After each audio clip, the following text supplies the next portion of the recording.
Why? Go ahead. Because you're in front of a school and you should have been peeing in front of the school because that is technically exposure to a Well, no, minor. well, I mean, is it It's just, if it's past midnight though, or is that even? No, they double it after midnight. That's the thing. they call those multipliers in the judicial world. First, public drunken exposure, or drunken public. The second part is exposure to a minor, and the third is indecency. Maybe I'm wrong. Indecency in a public setting or in a school zone. No, I don't know. But either way, Yeah. you're going under the prison at that point. After So that, you gotta like tell all your neighbors, and you yeah, gotta. and then there you go. Then you're an offender, and you're just like, "Oh, I You're just like, had to pee. I just had to pee, man, dude. I just had to Yeah, pee." I And didn't then know my surroundings. this is why you have to just learn to pee yourself in those situations. And I've told you time and time again, this is why I don't get, and I say that I'm gonna get in trouble, but this is why, this is why sometimes your best defense is to pee yourself. Mhm. I've Yeah, told you this time and time again. This that is if now there's that you anything you've ever told me, it's to pee yourself. I have told Yes, you many times in many situations. Sometimes you have to pee yourself to get out of a bad situation. I've Moving told you on. once. You went live, of course, on this one. So, Yes. Oh, were we on? Yes, yes. I yes. was trying to get you in the act. Yeah. Mm, let's give one of my famous speeches. All right. Welcome to another episode of the Nissan Nerd Podcast. We are on episode number 50, 54. 50 54? 54. 54. Jesus, episode 54. We've been doing this for a while. We're getting Um, up wel- there. welcome to our first. Is this our first Friday? I can't tell you if we've ever done one before. It's if so, it's been a long, long time. Yeah, man. I don't think Special we. Friday episode, man. I know we've never done one of these, and then due to scheduling conflicts, Yep. we chose to do this one on our first Friday show. Yeah, that's I but I like it kudos. though. I So like it though. I don't know about you, but I mean it's the whole Friday mentality. Everything's a little looser. I can breathe. There's no work the next day. For many people, so it's like, yeah, all right, we can kind of unwind a little bit more. so you want to test the waters on Friday shows from now on? Yeah, I'm down. Why Yeah, not? we could try it So out. all I mean, right. it's kind of a I consider it more of a party mentality. So that's good for the show, I I'm imagine. definitely So down party. I like to party. I like my podcast to party. So let's get on with it. So this cool. episode of the Nissan Nerd Podcast, we actually are coming out with you with a lot. Surprisingly, a lot of new news has come out this week. So we're going to be talking about quite a few things. The new Z hits 186 miles per hour. Um, there is some production components that are going to be restarting in Japan, and then Mike is going, and then we're going to recap JCCS a little bit here, along with our normal news in this episode of the Nissan Nerd Podcast. Cool. Let's do it.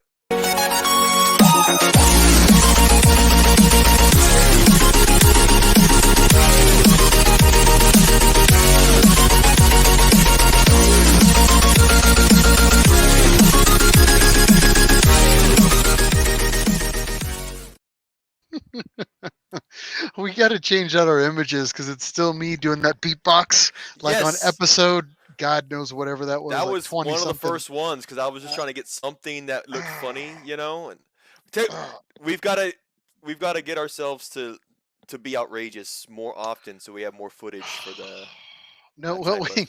we No, definitely there's get plenty already outrageous. We there. just never record it, so that's the problem. Yeah, All right, but yeah. moving Probably for good on. reason. For good uh, reason. yeah, yeah. You don't want to log. You don't want to have that on the log books of some of the crazy stuff that we have to do normally. But yeah, It's true. kudos. First, I wanted to give a little shout out to everybody for being on with us tonight. We'll acknowledge you Yes. in here just a little bit. But yeah, let's do a little catch up, Mike. I mean, I haven't. Again, this is our first Friday show. Um, I know Yep. you actually just got back from Hotlanta. Really, because I saw you did this like little motorsports world tour where we stopped by a couple sponsor locations and checked out a couple things. Tell us about it. Well, I did. Yeah. So, I used to live out in the Atlanta area, and I had an old friend, old roommate, kind of call me up, say, "Hey, man, just have you ever thought about coming out? It's been 3 years since before this actually was going on, and He said, come on out, man. COVID's kind of winding down, so you feel people are a lot more at ease traveling. And so it was just coincidence. I looked at flights at the same time and found I had a hell of a deal for a flight, and I said, I'm just gonna buy it on the spot and fill in the rest. So that's what I did. So I went out to Atlanta for Labor Day weekend. So it's about pretty much 4 full days, man. Nice. Really good time. So went and hung out with some friends while I was there. Of course, I did go out and see our friends at Z1 Motorsports. Their new facility. I mean, for what now? Over a year now. They've been everybody's been talking about the renovated front lobby area, the renovated building in general. So I was like, you know what? I got to get my eyes on this. Let's go have some fun. So that's what I did. We did post a lot of these pictures on the Facebook page. Not too long ago. I'll share my screen, share a few pictures if you want, Miles. Yeah, why not? Let's go ahead and look through your slideshow like we're in somebody's living room eating lemon cakes and And that was when I got married. uh, the I'll make ribbon, this the one. ribbon candy. All right, let's go. The See what ribbon you got. can have some taffy. It's not even good. Mm, yeah, Mid sip. I got you. you Yeah. got me. All right, hit me. All right, let's go for it, man. Beautiful front end there, man. The lobby is huge. I mean, just looking up at it at the front door, I mean, it's got this monolithic type of setting now. Inside, of course, you've got a lot of the Z1 favorites and a lot of I don't know how else to call them, guest cars per se. You've got Chris Forsberg's. That's the Ultimaniac. Ultimaniac. Yep, Yeah. yep. It's on display there. You've got the Time Attack Z1 Time Attack 370Z, and that is that Warrior Warrior concept concept vehicle. of the I remember Titan. that one. And I know we've talked about it in the past, and there it is, man. So that was That was cool, man. pretty cool. Again, a little bit here and there. Um, it's really nice getting in there, man. Of course, in the corner here, you've got essentially features of the product that they build. Got some running video showing how the products that they have. Real nice, man. Quality work. I actually really enjoyed a lot of the stuff they had here. I was actually fortunate to get a tour of the spot, so we were able to go walk into the back. I've got a few pictures here. This is actually the customer lobby of this. What you're seeing here. Hmm. What else we got? Actually, Brian Highcotter's 370Z was in the dyno bay. Nice. Kind of, I didn't see anybody working at the time, but it was there at the moment. Again, a couple weeks back. And then this is the tech bay / R&D bay. You got a lot of customer cars, a lot of company cars doing a number of different jobs, and I took as many photos as I can, but there were a lot of them that I couldn't. They've got a lot of things that they're working on, and they've got a really good YouTube channel and social media channels. Yeah. A lot of really good video happening. So, I took what I was allowed to, but what you guys got to do listening is look on social media. Obviously, if you're not already, go to Z1 Motorsports, do a search for them, and they do a lot of good photos release, news updates, and some really good videography kind of showcasing their work. And they're hiring as well. I wanted to give them a shout out. If you are in the Atlanta area, Z1 Motorsports is hiring their team. They've got multiple positions typically available, so apply. Cool. I did try to get some last goodies there. Ultimania, I got this. Didn't put the sticker on, but I put it pretty close. I was just having some fun with that. So. Well, geez, let's talk about you. I know. God. Well, well, you asked, right? So now so I got back, and then we started kind of catching up, and you're blowing me away. You said you purchased something, and what did I tell you? Very carefully, I told you, shut your face and tell me. Wait until the podcast because I want to hear it. What did you do? I just bought another vehicle. It's weird. I bought a vehicle like a month ago, and now I bought another vehicle. So yeah, I actually just picked up an Xterra. So I've been wanting an Xterra just for a while. The 4.0. I've been just kind of hunting one, and so one of them just kind of fell in my lap with a transmission issue. So I'm addressing the transmission issue right now, and then I'm pretty sure it's going to be one of the new beaters. So, or maybe the Nismo the Nissan Nerd Podcast Mule. We'll figure out what it's going to be. I haven't quite figured it out yet. So, but Yeah. yeah, maybe we'll gut it. Maybe we'll do something with it. But I got it for next to nothing. So I got it Yeah. for a song and a dance, and pretty I much I got it next to nothing, man. I won't So lie though, because I've been looking at trucks and similar vehicles too. It amazes me that if you put an Xterra do a search for Xterra, and then you do a search for Frontier. You've a lot of similarities. Same oh, engine. You can get it's the them in, same and damn they're thing. all rear-wheel drive. Yeah. You can get four-wheel drive options, but the prices there's a pretty significant difference in price. The Xterra being the more affordable. Yeah. Um, Yeah, so they're of just course, there's more plentiful, and I think that's what it is. I think we have to go back and check the sales number, or yeah, it's the first opportunity for our people joining on with us tonight to tell us that we're wrong. yeah. But I'm going to say that the Xterra probably outsold the Frontier early on in those years. But you never know. Maybe the fleet sales, split the difference. But I don't know. I'll let somebody on the Nerd channel figure it out and Sounds go good. from there. But yeah, I picked up a new one, and like I said, I got it for cheap, and Congrats. I don't know. We'll see where it goes. Maybe I'll do something with it, and I don't know. Maybe we'll just destroy it. Who knows? Let's have fun Yeah. with it. Let's So go. And let's where's the nearest cliff? Let's just have some fun. we'll take it. Maybe we'll take it to like the next round trip and tow some vehicle. We'll figure it out. Anyway, There you go. Yeah. but again, from there, yeah, that's everything. But let's do some crowd work, if you will. Thank everybody for Yeah. being here. Thank you. Want to give a shout out to Badu coming on with us, That's JLE, Baru. Yeah. Bert Nice. going on with us, Sean, Mr. Buck. Let me see here. Oh, Mr. Papa Sergio, Mr. Papa Giorgio, right this way. He's on with us tonight. Says you're wrong. What's the subject? Yeah. He's probably not too off. Yeah, I am probably wrong. But yeah, thanks for everybody for being on with us here tonight. We'll continue to share your comments throughout the show and stop and pause and make sure that we're addressing all of your social concerns and all of your needs. And we're making sure that we're going to be there for you as we Yes. go through this podcast nice and easy tonight. Nice and easy. All right. So let's give a shout out. Tonight, actually, we want to do a special salute. Yes. And Mike, you kind of brought this up to my attention. I did. I did. So well, let's go ahead and do the salute though. This week, specifically yesterday, September 15th, was the it would have been the 113th birthday of Mr. Yutaka Katayama, otherwise known as Mr. K, the father of the Z car. Would have been his birthday. So, as part of our kanpai, again, let's keep him in our memory. And for those with us, again, in good health, let's have a kanpai, guys. Thank you. Thanks for being here. Kampai. Mm. Oh, Uh, on that note, I just totally forgot that I had this on my options. So this actually is a oh. picture that came from Rick Quintanilla.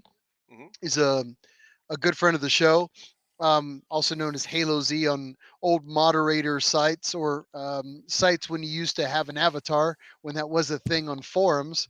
Yeah. But Rick's a great friend of the show, an amazing Z buddy, huge Z32 enthusiast and an S chassis enthusiast as well, He S13, is. S14. But a great guy. He took this picture years ago when we were at a Z convention. We've got Mad Mike, of course, over here, and Mr. K. And it was just one of those candid moments that he grabbed a photo. So it Nice was such a smile there. Yeah. it's a great photo, and I just wanted to give a shout out to him. So for taking the photo, and then of course, happy birthday to Mr. K. And thanks Rick for sharing it with us. So great shot. Cool. So Good shot, man. Good shot. Uh, so we've got our combine. I mean, I feel prepared, man. You want to get into some news? yeah, let's go ahead and party with some news. Let's see what Yeah. we've got going on. Sure. So Oh man, of course I would know you're changing the string. I don't have. first, Okay. yeah, how can I I, help I you? I don't have enough time. You obviously have much more time to be the instigator of many of these things. So yeah. Oh God. All right. I'm just Let's Mike. for those Hold on, for Mike. those yeah I'm a motorboat. no for those that are doing the audio version only. Yeah, we've got some screens behind us, some green screens with some pretty. There goes our rating, man. I'm telling you, got to quit that. Yeah, Right out of the gate. Yeah, I guess I got to right out of stop the that. gate. Sorry, I motorboated your milk jugs. Moving on. For Nissan news, for those that didn't catch it, we actually put it up on the podcast. The new Z actually made an appearance with Brie Larson on the first premiere episode of the new Jay Leno's Garage. So, I don't know if you have any background on that, Mike, but Mm, yeah, the show just came out a few days ago. We put the link up when it made itself available to YouTube. yep. Um, it's not too bad. Bree kind of talks about a little bit about her experience with the vehicle. She had an opportunity to drive it for a little while. Jay Yeah. Leno actually starts the beginning of the show driving up in a an early series 240Z. Okay. And it's a beautiful white car. And they do a little bit of comparisons. Not a very involved historical lesson, but just Okay. very simplified. And they do a reference to Mr. K and a couple of other things, but the whole episode is not the Z, so don't get too excited. There's actually Carlton from Fresh Prince of Bel Air. They're racing out of the streets of Willow, and there's some other sidestepping. But for the most part, you probably get about a good 10 or 15 minutes of consistent um, J and Bree and Z footage. So if you get a chance or you want to check it out, obviously it's free. You can check the link out in the podcast. We've already made it available, and then of course you can find it through YouTube.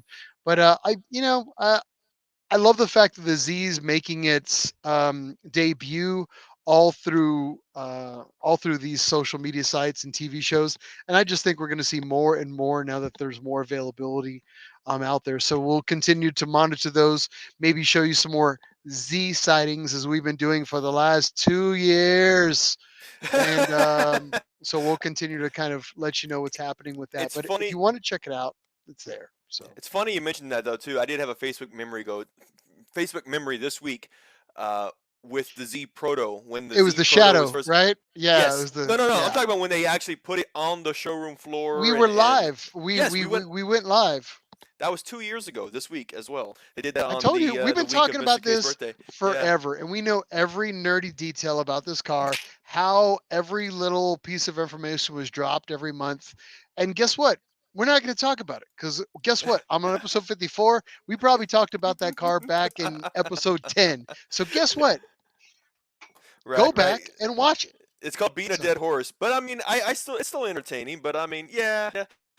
Again, we got these videos here. This slate gray, man. It's not too bad. I mean, no, I dig it. It seems like it's the same color that was, and I could be wrong. And this is again an opportunity to prove me wrong for our mhm. listening nerds. But I'm going to say it's the same color that's on the new Frontier, but I could be wrong. A Mm. chance to prove me wrong. Let's go, Mr. Papa Sergia, and the rest of the nerds that are on with us tonight. Prove me wrong. Tell me it's a different code. So we'll figure it out.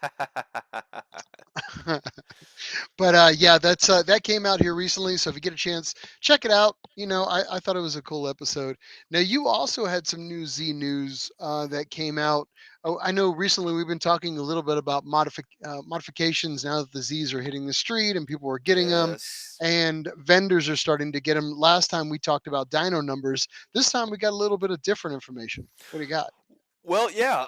So this is kind of a really good follow up from our last episode. We spoke about how uh, the ECU of the new Z had already been successfully cracked and modified, right? Now this, they did mention a few mods. Now in this article here from the Drive, and I will share my screen on this with you. Uh, Honestly, they've got proof here. I've got video in from a news outlet I think you know and love as well, Miles, called Option. Option's got some video footage of the new Z hitting 186 miles per hour Mm, with just a few light mods. This is very impressive. The stock car is limited to 155 miles an hour, which is still nothing to be sad about.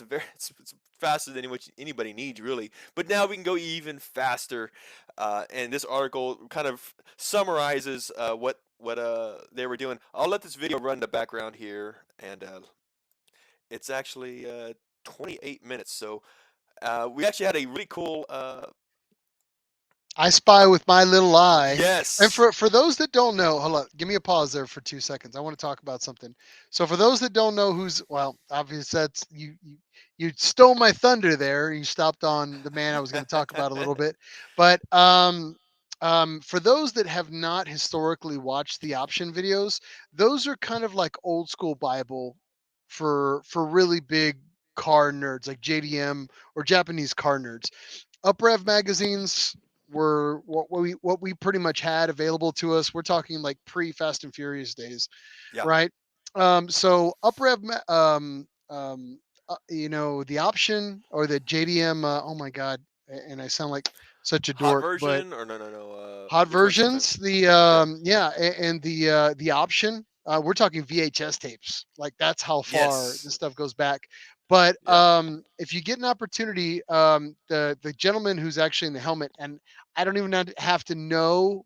I haven't even had watched this video, but I can already tell you that's Go Digital, in the helmet Oh, because I know that's his eyes. I guarantee you, and if I'm wrong, tell yeah. me I'm wrong, but I'm pretty sure that's Die, because that guy is Yes. old school, proper legend, and That's he remember that Silver Peaks Classic.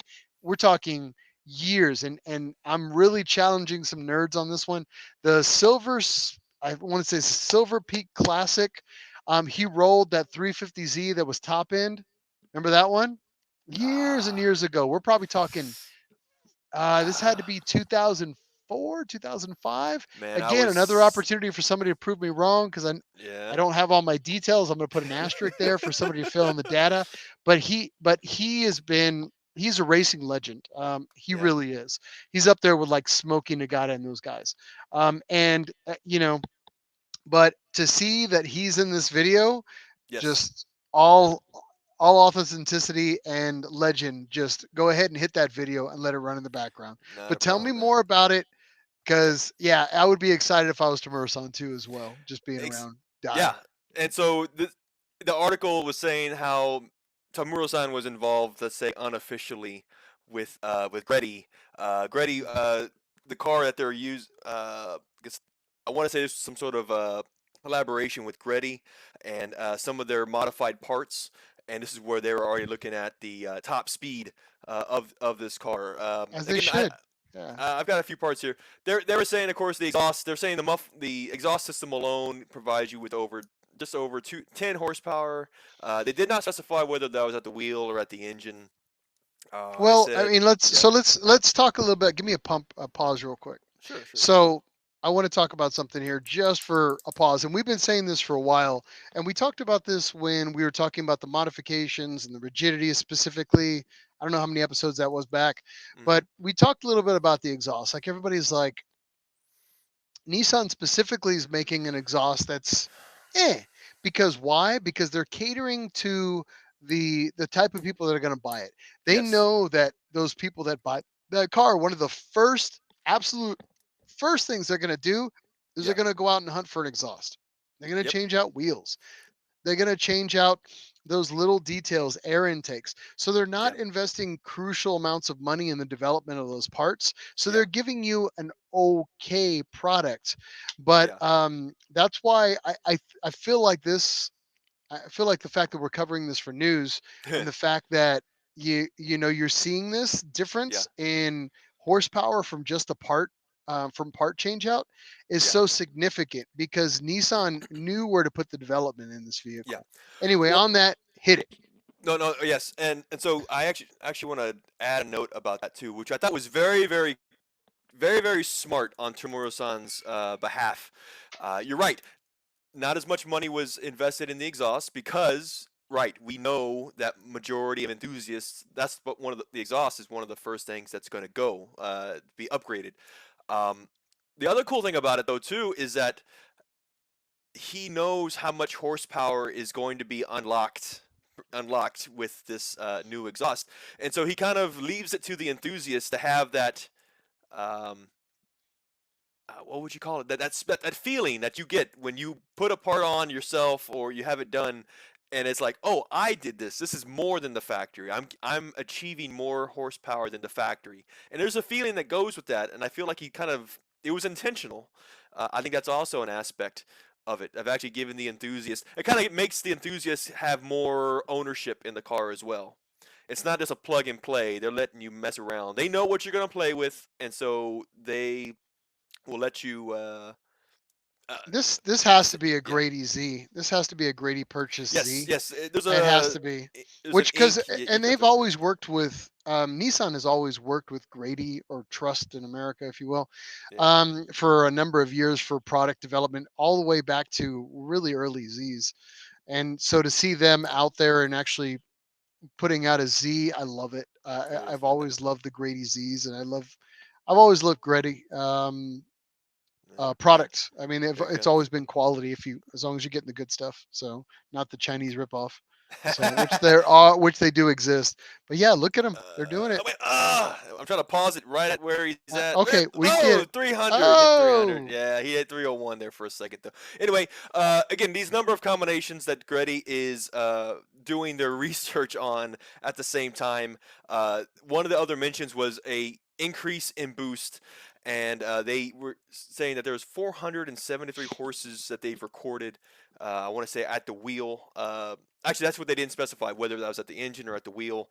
But if that is at the wheel, that means there's over 500 horses coming from the engine, which is very impressive with the fact that these things are coming from the putting factory putting out what 400. they are. I mean, yeah, it's true. I mean, it's going to be a great car, and I feel like we're going to see more of these videos, and you're going to see your tuners just pushing and pushing and pushing and pushing, and that's what we want. I mean, that's what we live for. I mean, it kind of takes us back to the old supercar days, if you will.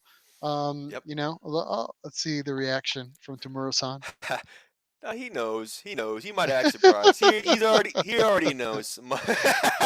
so But so very very cool. All right, very cool. but yeah, Now man, good find. I do want to say one thing though. Of course, for those of you guys that are listening, of course, be safe. These high speeds were done in a controlled environment. You should as well. So don't want anybody getting any wild ideas, man. It's just a Yeah, don't do PSA on anything our that's behalf. bad for you or bad for your health, or as I drink a beer and tell you. No, I obviously think Yes. everything Yep. that was in that video was awesome. But yeah, we're gonna move on with our lives. Mm, But yeah, very cool. Thanks for showing that. no I problem. did want to give a shout out to Harold, Yeah. who actually proved me wrong. Harold said the Frontier outsold Eric's Xterra by at least 2-1 in the US. That's pretty clean of a factual data piece, Harold. I feel like I'm going to call some BS on you, but I'm going to give you the credit because I did zero research on that, and you Harold's a smart had guy. I've met him. and you Yeah, he's had good. 10 minutes to research that. There is Harold right there. There he is. Oh. There's Harold. I'm gonna pick your nose real quick. And Harold, I officially owe you a beer when I see you whenever. So let's see if you got your factual data right, and then if so, I owe you Cool. a beer. Uh, Moving right along, I'm moving actually going to take on. the next article. So Okay. some new news has been coming our way with, and we've talked about this in the past, that there is a market for some of these, the development or the reinvestment of some of the old engine platforms Mm, based out of Japan.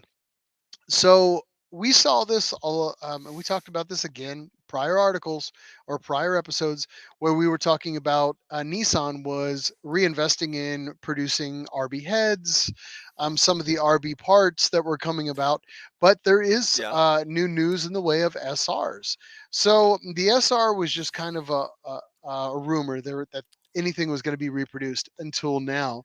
So Mercury Japan which is Mercury Fuji Mori store in Japan, will be reproducing the original SR20 with the help of Nissan Motors. I'm assuming it's going to be out of the same plants, but again, we don't have a lot of that data just yet. Apparently, it's a slow trickle of release. As we get more information that's going to be available, we'll definitely let you know. We have no idea on pricing. We have no idea if they're going to be complete blocks or if they're going to be heads or valve covers. We have no idea right now. But once we have a little bit more information, we'll let you know as things progress. But for Yeah. right now, it's still just cool that it's out there. On that Hopefully, same, yeah, go ahead. yeah. Well, hopefully it's going to cool the market, man. We were just talking last time about how the SR20s, how expensive they've become, even over the last 5 years, even. Hopefully this supply that they bring out will help cool down that market, man. Because $6,000 for a used block is a lot of money. So anyway, you go Well, ahead. You go ahead. no, I would say that. I mean, I'm to the point now where it's like I don't even I don't push SR stuff anymore. I'm like, just buy Ks. Just Yes, buy Ks. They're the you price that are. SR used to be back in the day when when Race Wars was just down the way and they were fetching a premium. Now they're fetching a super premium. Yeah. So I mean, Lance would agree with me. So moving Hmm. on, yeah. On that note, so there is Nismo is going to be.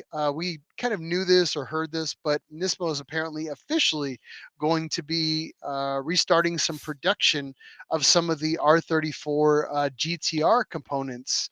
And originally they put them out, they made them available to the public, pre-sold, sold out instantly. Oh, I read this. Yes, yes. You're talking about we saw I saw it. I don't know where you saw it, but I saw it on Japanese Nostalgic Car. Hmm. They were talking about they did a pre-sale and the amounts of money for the cluster, the dash cluster, it wasn't cheap Yeah, and limited yeah. Give me number. the steering wheel, and I'll give Yeah. you some background. So here, Oh, yeah, cool, give cool. me some And I think they had the said something cluster. about Yeah. yeah, they were saying something about this was probably gonna be a one-off run. It's not gonna be. It's gonna be a while until the next time they do this. I think it's what I heard. Yeah, I mean, but yeah, I mean, it's cool that they did it. I mean, they try to do it through the Nismo catalog, and I heard that was going to be something that was going to be consistent here for the future. Hmm.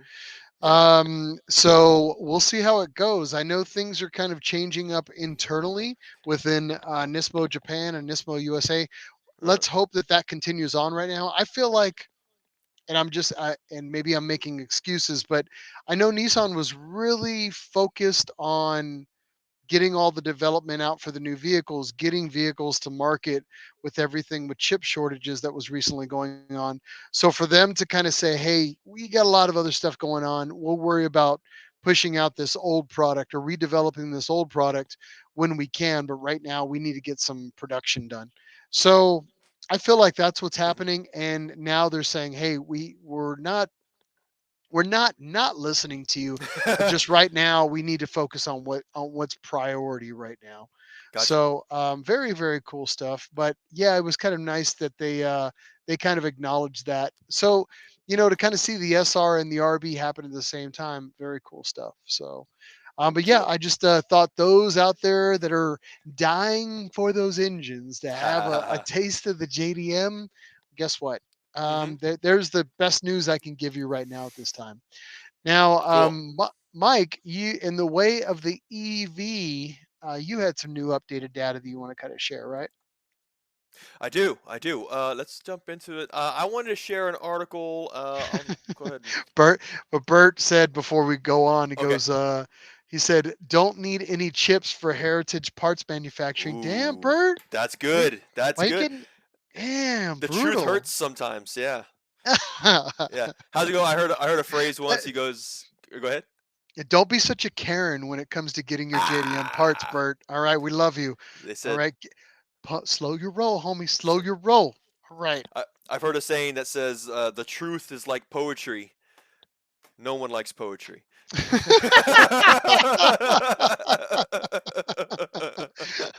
All right, hit him with that Ah, new Nissan.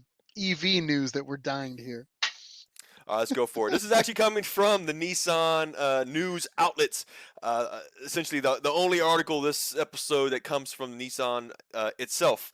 Nissan approves its first bi-directional charger for use with the Nissan Leaf in the U.S. To help reduce energy costs.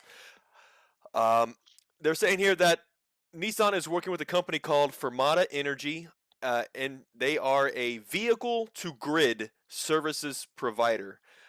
This is kind of new. I mean, this hasn't really been done before. Previously, if as far as anywhere else, you may have seen commercials where the F-150 was providing power to a number of things with, outlets. This is more than just that. This is actually cars being able to take its power source and actually supply an electrical grid, either in a building or the city at large. And that leaves me with a lot of questions, but let me go ahead and just run down a little bit more about this article, though.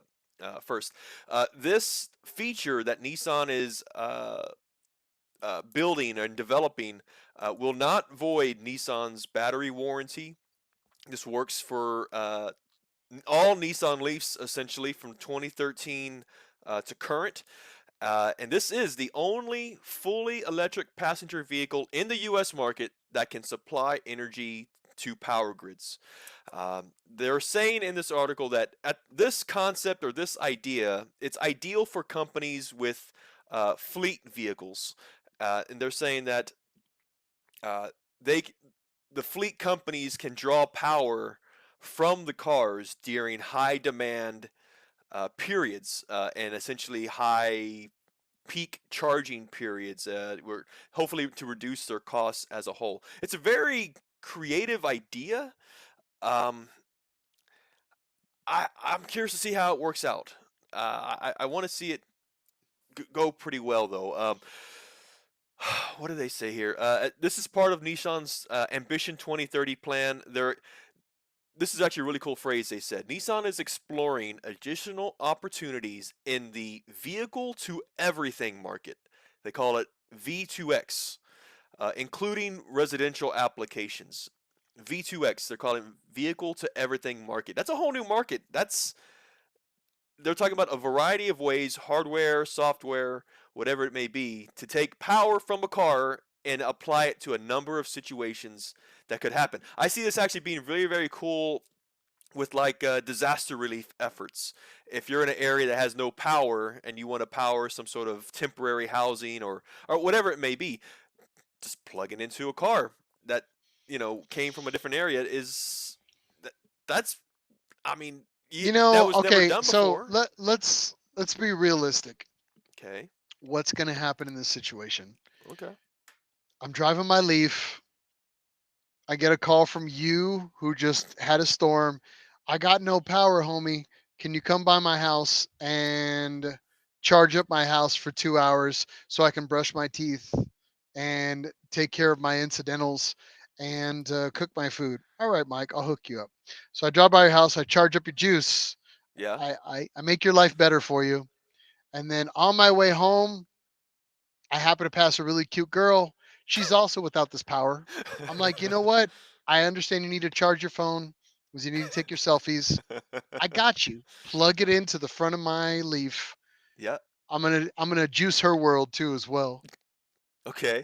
That's I also drive home and there's a group of orphans who all have electronic toys that need to be charged by USB. Orphans, I feel yeah. you. You need to charge it. Plug it into the front of my My Leaf. Leaf. Yeah. I'm trying to head home. Broken down on the side of the road. You're gonna do so much, Miles. I will say you are a very generous person. You are all about the pay it forward vibe. So you will So give yourself. You will offer it's a, services. and we've now turned the Leaf into a Superman car. If you think about it, we've turned the Well, vehicle into a superhero. It's just you're a rolling battery at this point. yes, and that's the thing too. So I have a lot of questions about this, and yeah, and it's about infrastructure for one. I mean, Who are how you much people? Go ahead. Stephen Sorry. Johnson. Yeah. Now, but there's a lot of questions on this, and obviously, I know that these answers will be solved Yeah. eventually.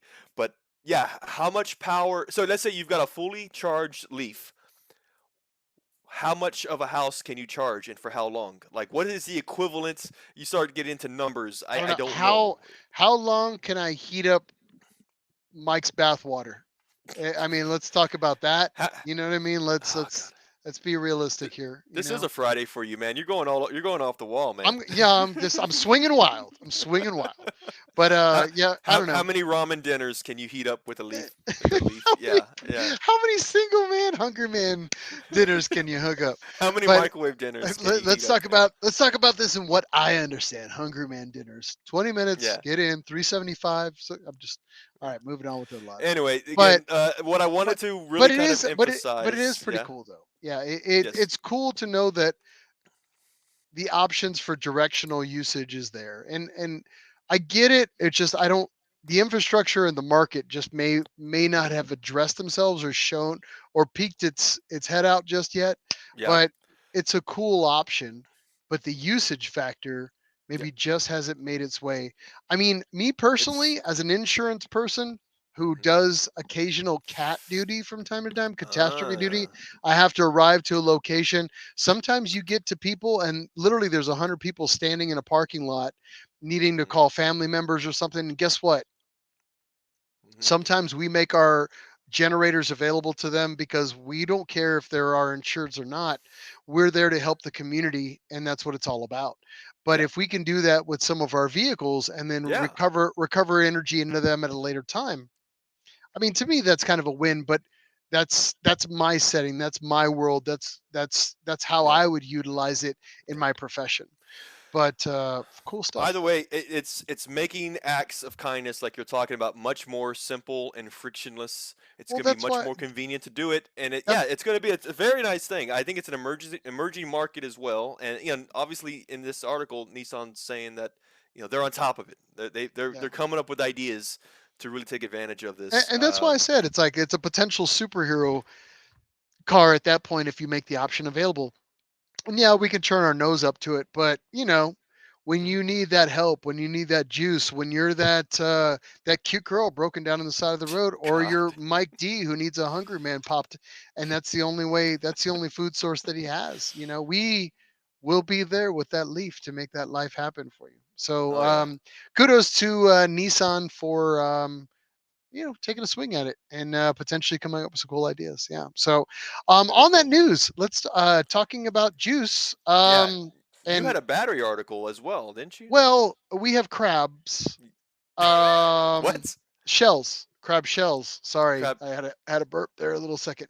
But there's a news article that came out, and I'll let you throw it up in the background. Okay. But yeah, crabs apparently are going to be a potential, are looking at potential sources for energy. And What? yeah, you're probably like, Miles, How's how many beers does Miles has? And let's talk a little bit about that. But I'm so listening. You have apparently my they're attention. so apparently crab shells has an element in them that is actually completely biodegradable. So if this the crab shell can be harvested, if you will, it basically makes the it, when utilized in a battery setting, apparently Okay. 2/3 of the battery can now be processed and completely recycled. So it's completely biodegradable. So yeah, I don't know why we nerded out on this when we were Who? talking about it, and yeah, and so I don't know why I got excited about it or I thought it was pretty funny, but this is a potential Ah. new battery source. I don't know. I guess they're getting tired of mining Who? Who was some. the guy who had a battery? Like he's a battery guy, right? He's in the EV world, and he looks at a crab and goes, "Wait a minute!" Like he Wait a minute. like Now you know what what it kind of is. connection? I'm gonna Yeah. just say right here, there's a lot of crab hate in the world, and I'm pretty sure that this guy is like the Hitler of crab hate. He wants to decimate all crabs, and he's like, you know what? I'm going to create an energy source out of these guys because I hate them so much. But you know what? The crabs are fighting back. He's got That's a it. vendetta. They Yeah. got that's it. They're not going Oh, to go lightly. Like look at this right here. I mean, they're armed. They're ready.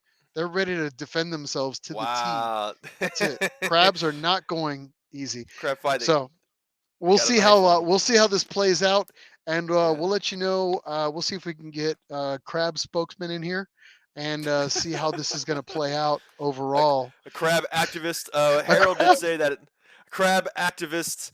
Harold here says that Red Lobster has a hookup. That's where we go for our I'm just crab going to wait shells. outside and grind my own batteries outside of Red You've Lobster's got a one of dumpster those like how dumpster dive. they make guacamole from avocados, the little mocajete. They grind it up. They're gonna have that for crab shells. Just like yeah, Oh my god. Yeah, I don't know. We were swinging wild on that article. It was yeah, just yeah. That was a good one but because you shared that one with me just previously, and I was like, I don't. How did you find that? That is a Miles type of article, though. I'll yeah, give you credit well, for I that. read a lot and I don't always share with you because it's just dumb. But this one was And dumb and it had some flavor to it. So my apologies and thank you all for sticking with me. I know it's hard to love me sometimes, but you're telling me. I, Oh, did I say that out loud? oh, I thought it was muted. My apologies. We'll continue on from there. Now, you also had an article about Yes. power. Well, and so this is obviously the article that I have here that was about it brought out the nerd. This is definitely a nerd article, and reading this article to me it debunked not debunked it corrected something that I thought was true, and it wasn't true. And so I was enlightened after reading this article. It's fairly short, and I thought to share it with you guys. So that's what I wanted to do. I'm going to share my screen on this. How your location affects boost and horsepower. Talking about altitude, essentially in this case. How high are you from sea level, and how that plays into boost and horsepower. Up until this article, Miles, pardon my ignorance, I thought turbochargers solved that issue in general, right? Uh, as opposed to a naturally aspirated engine, if you're at high altitude, yes, we know you're not going to have, you have thinner air, so the air density, thus power output is going to be reduced when you're at higher altitude locations. I thought turbochargers solved that, but I was wrong. This is not true.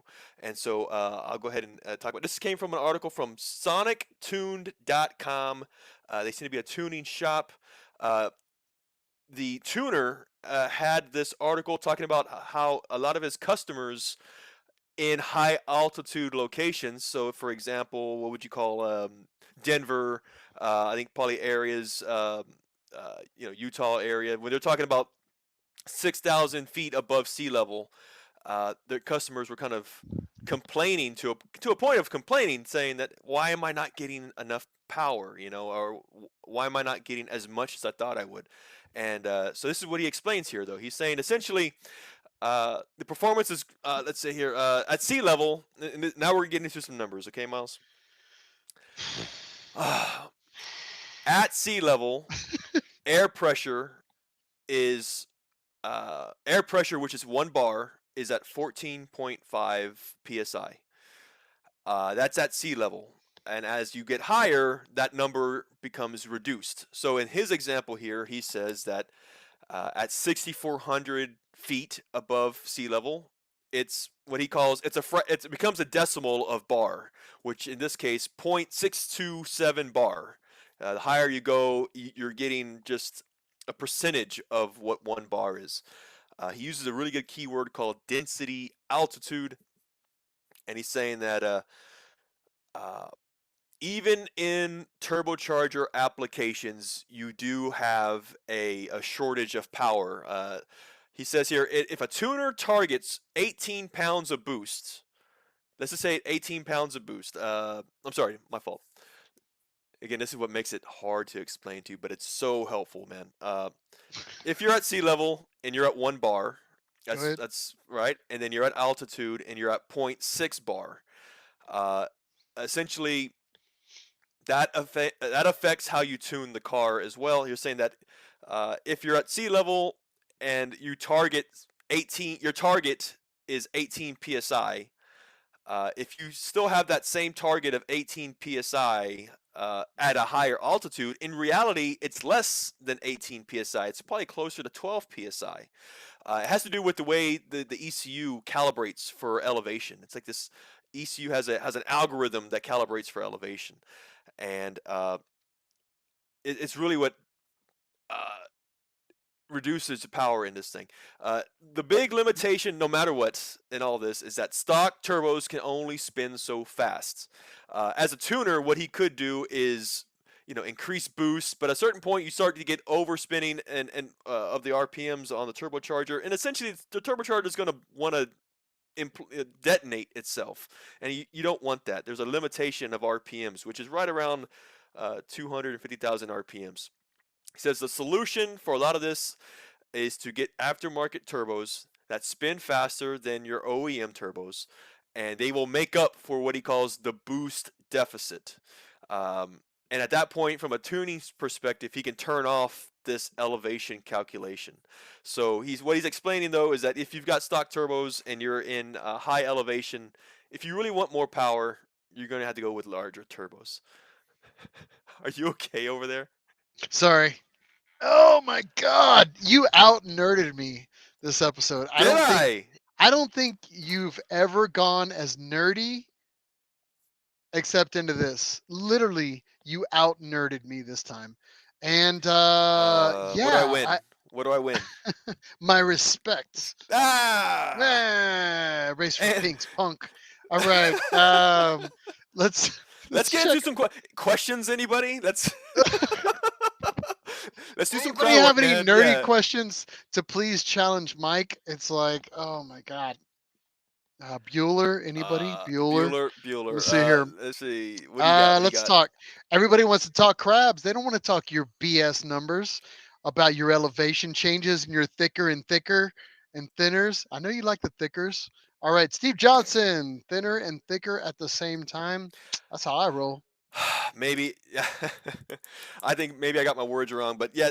Well, your boy John here was saying that air at altitude is thinner, yes, but generally colder.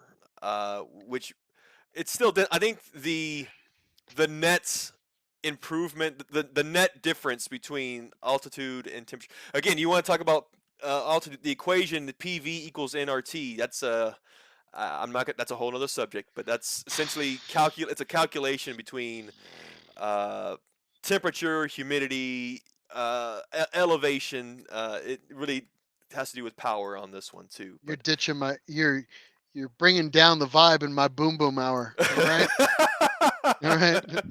But no, Oh, actually, I'm kind of with you for the most part. Ben actually had a chime in. He said, "This is why you ditch the MAF and go with the map for VE pace tuning. That ain't just for VE, man. It's kind of across the board. It's amazing what's happening right now with map tuning and and everything with everything that's being offered with standalone and map options. Good stuff, man. John kind of agreed with us. yeah. Bingo. Um, Pilots know this stuff as well. oh, Yeah, John good, throwing it out awesome. there. He goes, pilots know this stuff well. Ooh, excuse me. Little pink. I'm gonna throw a little pinky out for Mr. Papa Giorgio. All right. But yeah, actually, couldn't Ah. agree more. Yeah, I Well, apologize that well, tell you I. what. Yeah. Oh, So now it's your job to pick us up out of this lull or whatever you want to call it. You're complaining, but now you have to pick us up. All right, now there you go. It's on oh you well. now. Oh, Jesus Christ! My apologies. Let me save the show. All right. Well, actually, I just wanted to kind of talk a little bit about some other social media stuff that was actually happening right now. And Mike, I'm gonna steal the steering wheel for a quick second, and I just wanted to kind of give you guys a little heads up about a new show that's out. If you don't already have this, I would I like it. I enjoy it. It's a little simplistic of a show, but it's still Yeah. just kind of fun. So this is a show that I kind of caught wind of early on. Um, Okay.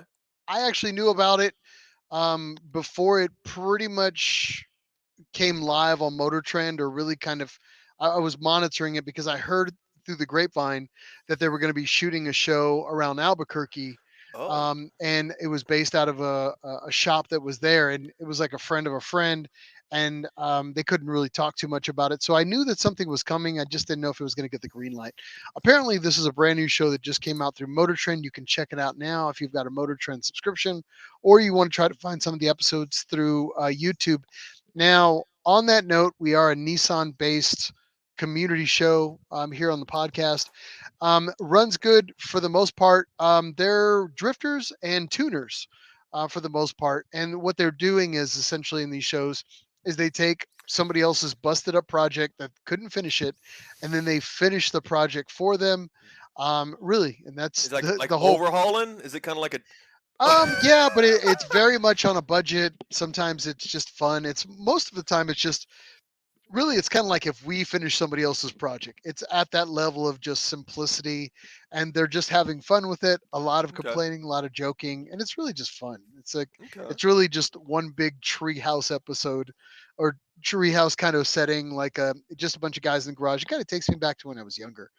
But Ah. there is some Nissan news in this, if you will. The final episode for the season, which was episode number 6, actually, they did find an R32, not a GTR, Okay. that they actually ended up rescuing from some hot boy's house, and they ended up taking it drifting afterwards. So they fixed it up and put some money into it and fixed it. But that's the thing I love about the show is they kind of fix it up. A lot of it's on a budget. So if you get a chance to check out the show, it's one of the only import shows that's now on Motor Trend. So if you want to still have Motor Trend support the import community, I would suggest checking out the show, giving your feedback. But I really enjoy the show. Again, just wanted to give that as a little shout out to everybody that's out there. If you have a Motor Trend subscription or you want to check it out, check them out. They're not too bad. They're pretty fun. Don't expect like you're going to be getting like a I don't know, like a Wheelers Dealers episode, or they're going to get really into it. But they're fun. It's good entertainment. So if you want to go check it out, so Okay. Okay. Yeah. Bert. Yeah. Go ahead. Ben says, like Pimp My Ride, but better. Sure, Sure. sure, Nah, sure, Ben. If that, e- exhibit was taken. He was doing another project, but nah. All right. but yeah. So moving right along. Now, we did talk in the last episode about Yeah. a car that came up on our radar that was going up for auction and bring a trailer. Yeah. It was a very noteworthy vehicle. And you actually were following it, right? Well, yeah, because on the last episode, I said it, and I was like, you know what? I got to remind myself to take a look. We were talking about the ex Tom Cruise 1984 Nissan 300ZX race car. It was on Bring a Trailer, and when we spoke about it, it was the auction. I want to say had just begun, and I think the current price at that time was at $6,500, relatively low, and I wasn't too sure where it was going to end up. And when I think Z31, no matter who owned it or who raced in it or who sat in it, like I mean, I think historically, Miles, would you say that the 280ZX and the Z31 has sort of been on the lower end of the spectrum price range wise? I would up Um, until the last year and a half. The I 280s, agree the, with you. the Z31 more than the 280ZX. I hate to say it. I know there's Yeah. 280ZX guys right now that are gonna find me in an alley and beat me to death with those ugly bumpers that they have. Eh, I'm sorry, guys. I love you. All right. I love everything in the power plant. I love the interior, but there's some design flaws in the 280ZX. I'm sorry if you own one. They're coming Well, around. They're starting to get cool. But I my agree. my point is the 280ZX Z31 was just always one of those middle children vehicles Hmm. that was just in never got the love that it deserved. Because quite honestly, the Right. Z31's a great vehicle. Yes. 280ZX also a great vehicle. It's just styling. It's one of those things that you gotta love it, or you either love it or it's an acquired taste, or you're just not into it. Well, like you Now, said, the yeah. Z31s though, they were coming out with their value. Obviously it started with the Shiros, And then Yeah. from there, it moved on to the anniversaries for the Z31 community. 280ZXs were just kind of always, the black and the golds were obviously the first most sought after. And then everything after that, it was just going Yep. that. But you know that the market is changing when the 2+2s in either one of those platforms are you're like, that went for a couple extra $1,000. Yeah. And Yeah. when they're finally start worth something, when you finally start seeing them worth something, then you're like, whoa, whoa, whoa. Yes. That's your canary in a coal mine for value, in my opinion, because it happens like that. Yeah. Yeah. When you start seeing the 2+2s for any model, if they ever made it, 300ZX is the same thing. The Z32s, they were never really. They were always worth Well, something, but the 2+2s, when you start seeing the 2+2s worth something, next thing I you know, think nah. yeah. I'm okay. Am I wrong? We're kind of creeping off the main thing. But when it comes to Z32s, I kind of feel like the people that might try to sell a 2+2 non-turbo automatic or something like that, I can see you cringe already. Yeah, I th- because there were so many different versions of the Oh, Z32, non-turbo, turbo, automatic standard, two-seater, four-seater, T-top, slick top. I mean, three wheel. Go ahead. people, the people, not, there are people that are less informed and think that their non-turbo automatic 2+2 holds the same value as a twin turbo, You're and going by there public is a stupidity, huge. I didn't really? say that. You did. No. Oh.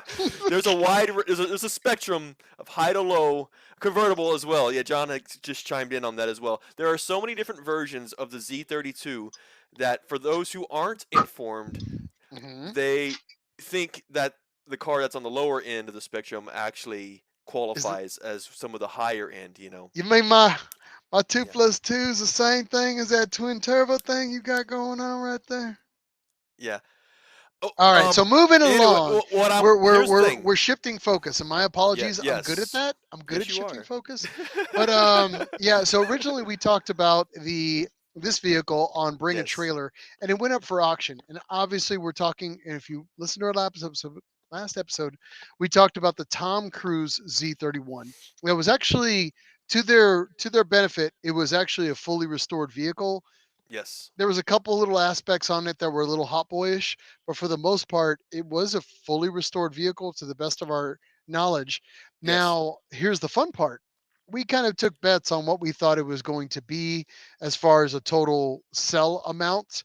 And I I think I originally I thought it was going to go like 25, 30,000, and that's me just thinking that like these crazy rich California guys going to be like Tom Cruise, I love him, boom, and he's going to throw it out there. Just one night he's at the bar and he's just like, I made a bunch of crypto money, bam, and he's just like throw it out. I'm just going to buy Tom Cruise's old Z31 Planters Z31. Yep, Now yep. I was completely wrong. Tell him, hit him. Let's go with it, man. So to sum up, the auction of the Tom Cruise Nissan 300ZX Z31. That was yes. Okay. Here you go, guys. I'm gonna show it to you right now. It sold for God $102,200. damn. Over $100,000 for this particular Z here. Again, restored a number of things. Again, this is off a Bringer trailer. There were a total of 99 bids that took place for this car. Um, again, this wasn't too long ago that it sold. I was told that there was a pretty amazing, pretty legendary bidding war between two people in particular. Screen names Art in Motion and screen name James Dean 550 were going at it. Based on the comments that I read from here, a lot of people were calling it one of the most enjoyable auctions to witness. That's what they said. They were just one up each. This might have been a pissing match at this point, man. I I'm mean, sure. a little bit, but I mean at the same time, it is. I mean, let's just say it's a qualified car. Ultimately, screen name Art in Motion won the $102,000. How much do you want to bet that was Tom Cruise's handle, and he bought his own damn car back? Ah, Well, ah. we were We speculating talked about earlier. this. Yeah, We yeah, speculated that he bought his car back. yeah. I It's don't true. know. I'm Jerry Maguire will not be undone. I'm just saying Yeah, he was going it's to get got his the ride back. it's got the analog dash. It's not even the digital dash. He's got the turbo V6, which makes It's a C31, collector's right? car. Now here's the question: Mm. you paid an astronomical amount of money for this car, and it is cool. I mean, it's a cool factor car. In 5 years from now, will it ascend in value? Can you see it being worth $150,000 in 5 years from now? I think it has to be, man. I don't know. I mean, You dude, think it has to be? in this economy, like things are going nuts. So yeah, I believe it, man. I don't know, man. All right. My apologies. I didn't mean to hit you from sideways, but yeah. I mean, kudos to the guy who just, well, I was going to say buy himself a house, but not in this economy. So, the guy who just bought himself a tiny house in California, maybe. I don't know. Probably not. Right. So, Right, but right. kudos. So, Yes. on That that note, yes, that yeah, wraps up news. Uh, but what kind of comments we got, man? Let's do some comments, man. I'll let We've you do some been crowd work. Go for it. Yeah, go for it. Let's say here, uh, a lot of you guys chiming in about the number of different variations of Z car. Of course, talking about one that we didn't mention: left-hand drive, right-hand drive. It says here, which two plus two? Oh, we got Uh, here convertible. We did talk about the convertible there for a second. Mr. Papa Sergia did say his '82 Turbo was his first, aw, and very much wants it again. go Looks steal it. good. Let's go. If you find where it is, we'll go. I'm just don't don't listen to me at this point in the show, Mr. Papa Sergio. But if you need Oh, uh if you need a lookout, I'm just saying. yeah. Your brother commented. Oh, never mind. Uh, I don't know if we could say that on the show. We'll say it. Why not? Right? We're not under any licensing or anything just yet. talking about So yeah, well that's true. Well, we were talking earlier too. One of the reasons that Tom Cruise was working with racing in general and having worked with Paul Newman was that he was preparing for Days of Thunder, which the name was it Dick Trickle? it's it was Cold Trickle. Cole Your Trickle. brother totally got you right That's now. yeah, yeah, yeah, Dick yeah, Trickle. exactly. Dick Trickle was an actual name of a race car drive. That's an actual name of a race car driver. Yeah, yeah. Look it up. I'm not lying I'm to you. not. I'm not gonna look it up because I'm pretty sure I'm gonna end up on a website that I'm probably gonna get in trouble for looking at. So The- negative. You're gonna be on So the NSA's list. I'm gonna be on Yeah. it's a dark Whoop, web whoop, whoop. site. He Would you knows. like Yeah. to switch to the dark web? No. No. No, I don't. No. All right, moving Well, moving speaking on. of motorsports, yeah. Speaking of motorsports, on to Dick Trickle news. Talking a little bit about motorsports, we're going to cover a little bit on Super GT this week, and I will still steering wheel, and I'll Go give for it. you some. I'll run some background noise, if you will, on that. But yeah, Super GT just had a race here recently. So round five was in Suzuka. Let's see here. I'll just Mm, kind of run this in the background and give you guys update as I kind of move through it. But round five was at Suzuka Circuit here. That was on the 27th of last month. Not too bad. Honestly, a good day all around for Nissan. We've had better, but again, just oh, sorry. I'm going to get that running for you guys. Starting off the day, let's go into the 500 series. Um, at practice, the Moto Alltech Z wasn't doing too bad. Actually, was placing and pacing around second place. Craft Sports Motul Z was pacing around fourth, and the Advan Z was coming around sixth place. Calsonic Impul, who basically had an amazing showing the round four, was sitting around eighth for 300 in practice, for the 300 series in practice. Really not much was going on. The Realize Nissan Mechanic Challenge GTR was sitting around fourth. And really, that's about all that was noteworthy.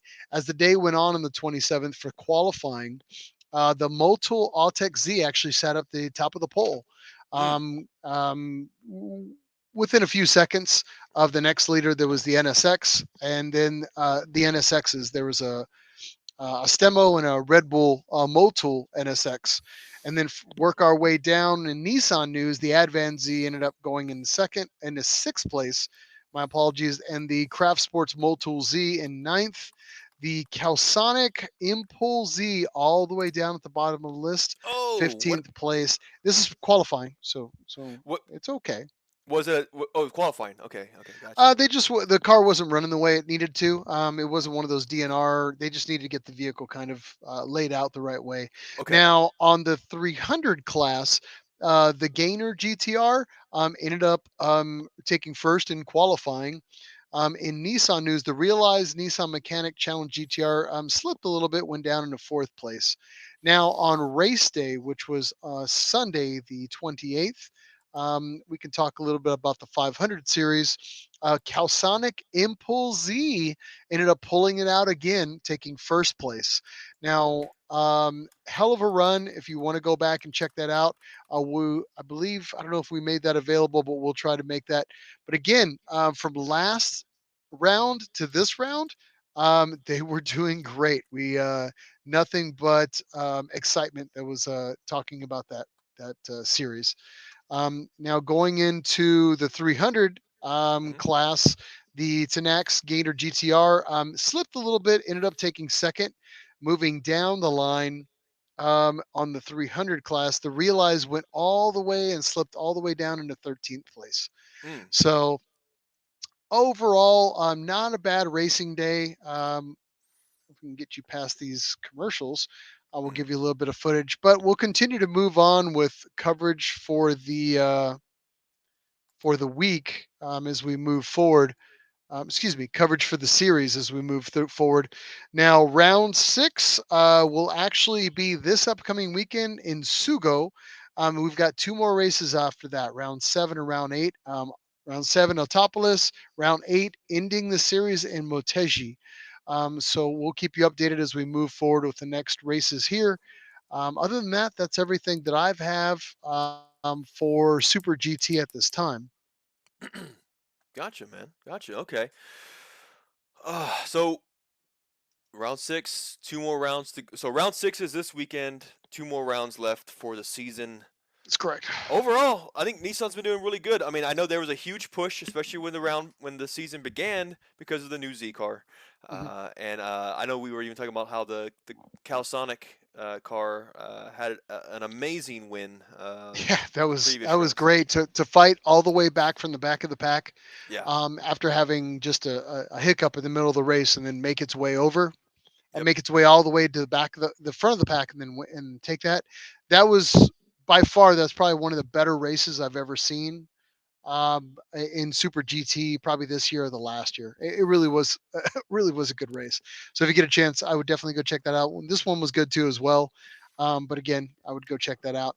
Cool. You have a little bit of Formula E news to kind of cover. Well, actually, I was going to say there's probably nothing to cover because the series has ended. Is that right? Well, you are right. The Formula E season has ended for Nissan, or sorry, ended as a whole. Nissan, as a constructor, finished ninth out of 11 constructors.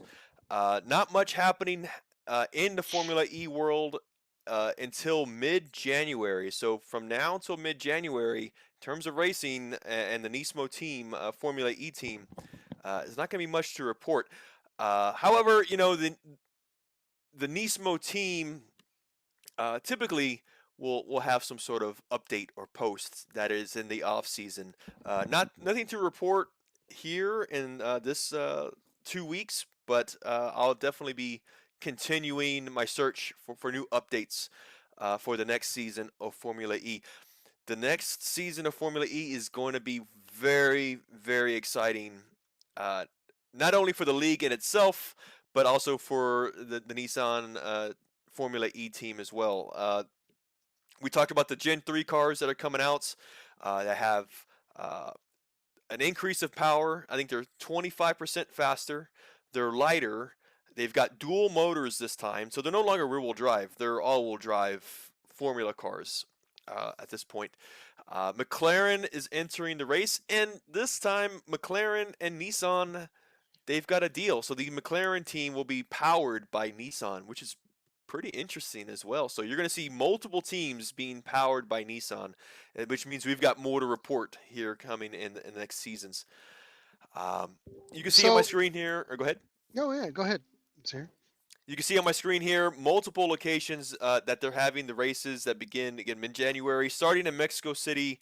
You're going through Diria, Hyperbad, Berlin, Monaco, Seoul, Rome, Jakarta. Let me see here. 1, 2, 4, 6, 8, 10 different locations that we will see Formula E take place in 2023. So, Formula E is just getting more and more popular, more and more uh, high stakes, I guess you could say. So I think Nissan's definitely in a good spot to be competing in this series. Anyway, All right. Well, so on to another series that ended just this last period. So rounds 9 and 10 for the Nissan Sentra Cup mm. are basically over. Oh, That series is now ended. So rounds, let me see here. That was round 9 and 10. That was based at the last races were at the Canadian Tire Motorsports Park. okay. That is going to be in Park, Ontario.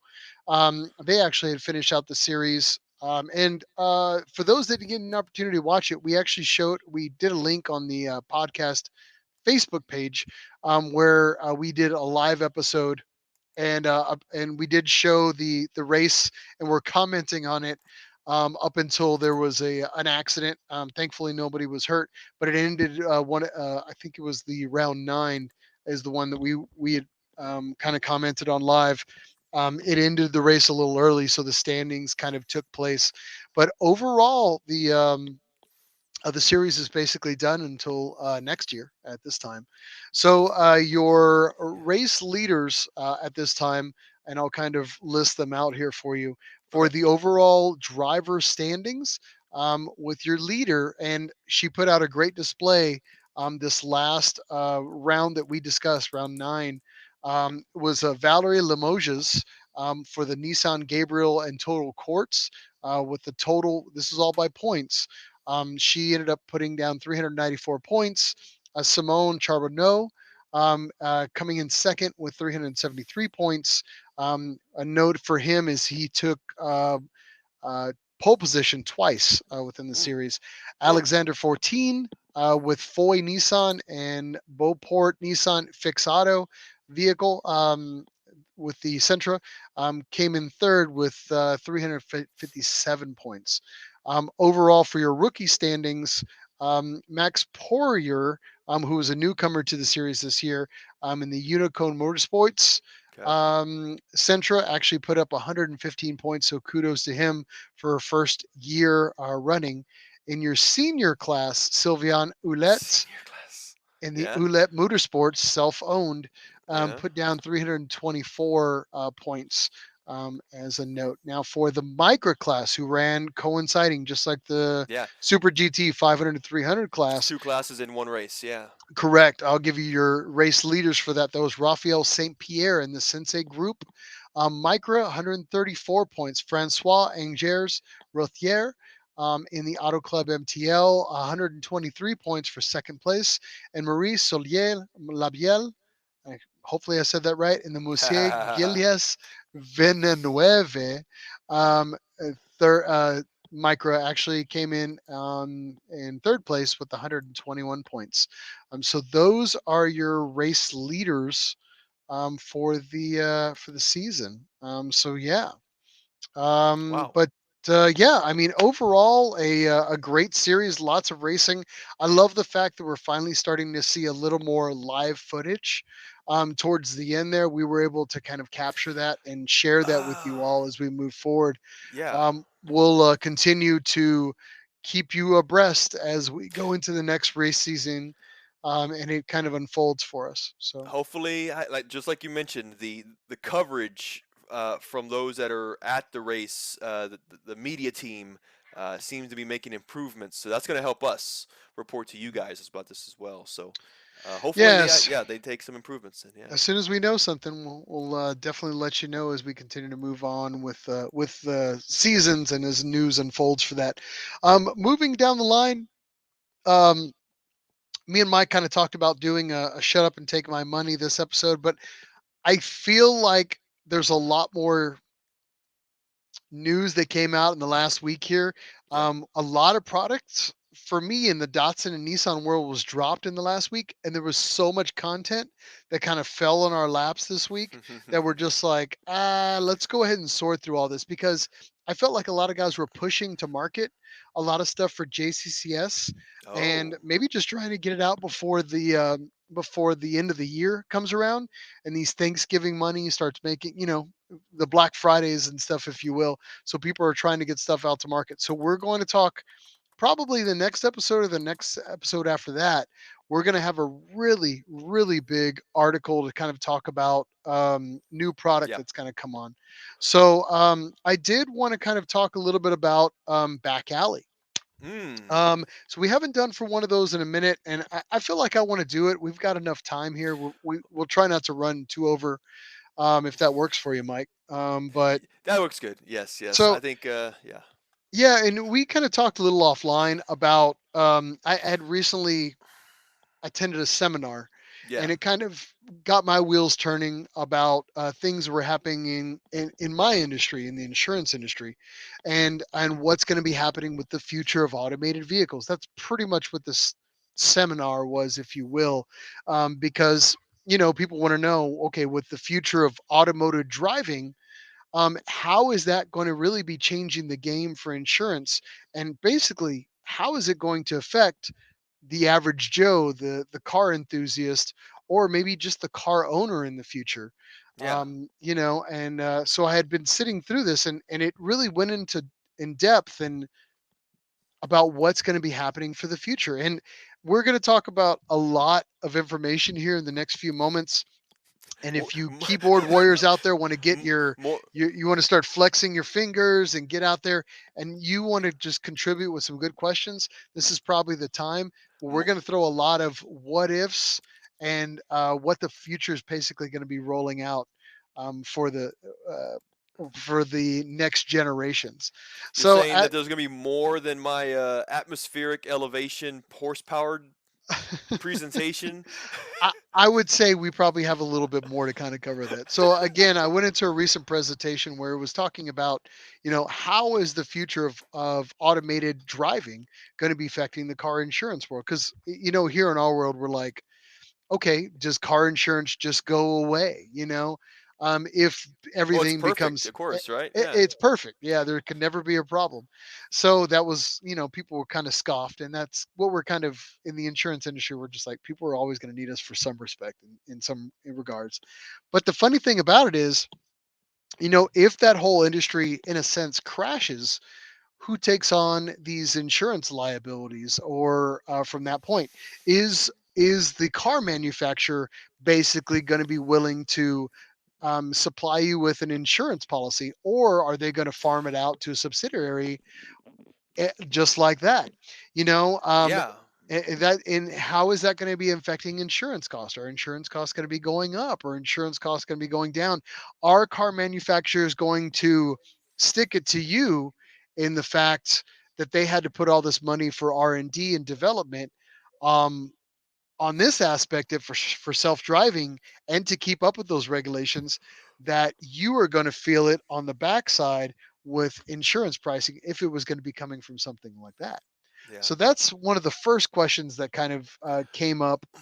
How is that going to change? Now the other thing too is you have to consider in a self-driving world, which is years off for us. I'll probably be dead and buried hopefully by then, and Hopefully, you say. hopefully by then, who takes on risk allocation, who takes on liability.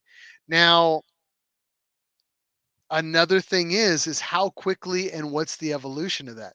Now, Yeah. in self-automated worlds, is it just day one, the switch is turned and everything's automated at that point? Or do we start seeing small little aspects of automation make its way? Talking to people that I know that are in the Yeah. industry and going to things like this. Yeah. Semi trucks are a big thing where they're trying to automate now. Now, Oh would yeah. you automate the highway systems or Ah, caravan pulling, man. or are they making separate highway systems for just these? The reason why you would have to do something like that is because self-driving systems are not necessarily inherently smart with adapting to the road and the settings and the changes in what's happening with the road conditions. The thing is, you have to have safety systems, or potentially they're talking about safety systems being needed in place, which is basically things that are buried in the ground that keep these vehicles in lane, or some type of adaptive system that's put in place that again keeps these vehicles in lane. So we're talking about a huge Okay. substantial cost and change in the way that we know that the way we see our highway systems existing right now. Now that Oh, has to be paid by somebody. And I can assure you right now, companies that are putting in development for vehicle development for automation are not going to be doing anything with highway systems. They are going to wipe their hands with it. So, who pays for highway system adaptation for safe driving? That comes down to you and me as owners, taxpayers. taxpayers. So, how quickly does that happen? How does the political aspect come into play? How is the fight that goes into it? There's so many questions to this coin, and I'm Yeah. really just asking you question over question Well, over yeah. I was like, question. I'm writing notes right now, trying to figure out how I'm Yeah. going to address them. I'm like, there are And I don't so many and I moving know parts. and I know. So let's go back to this. What is the first step in an automated world?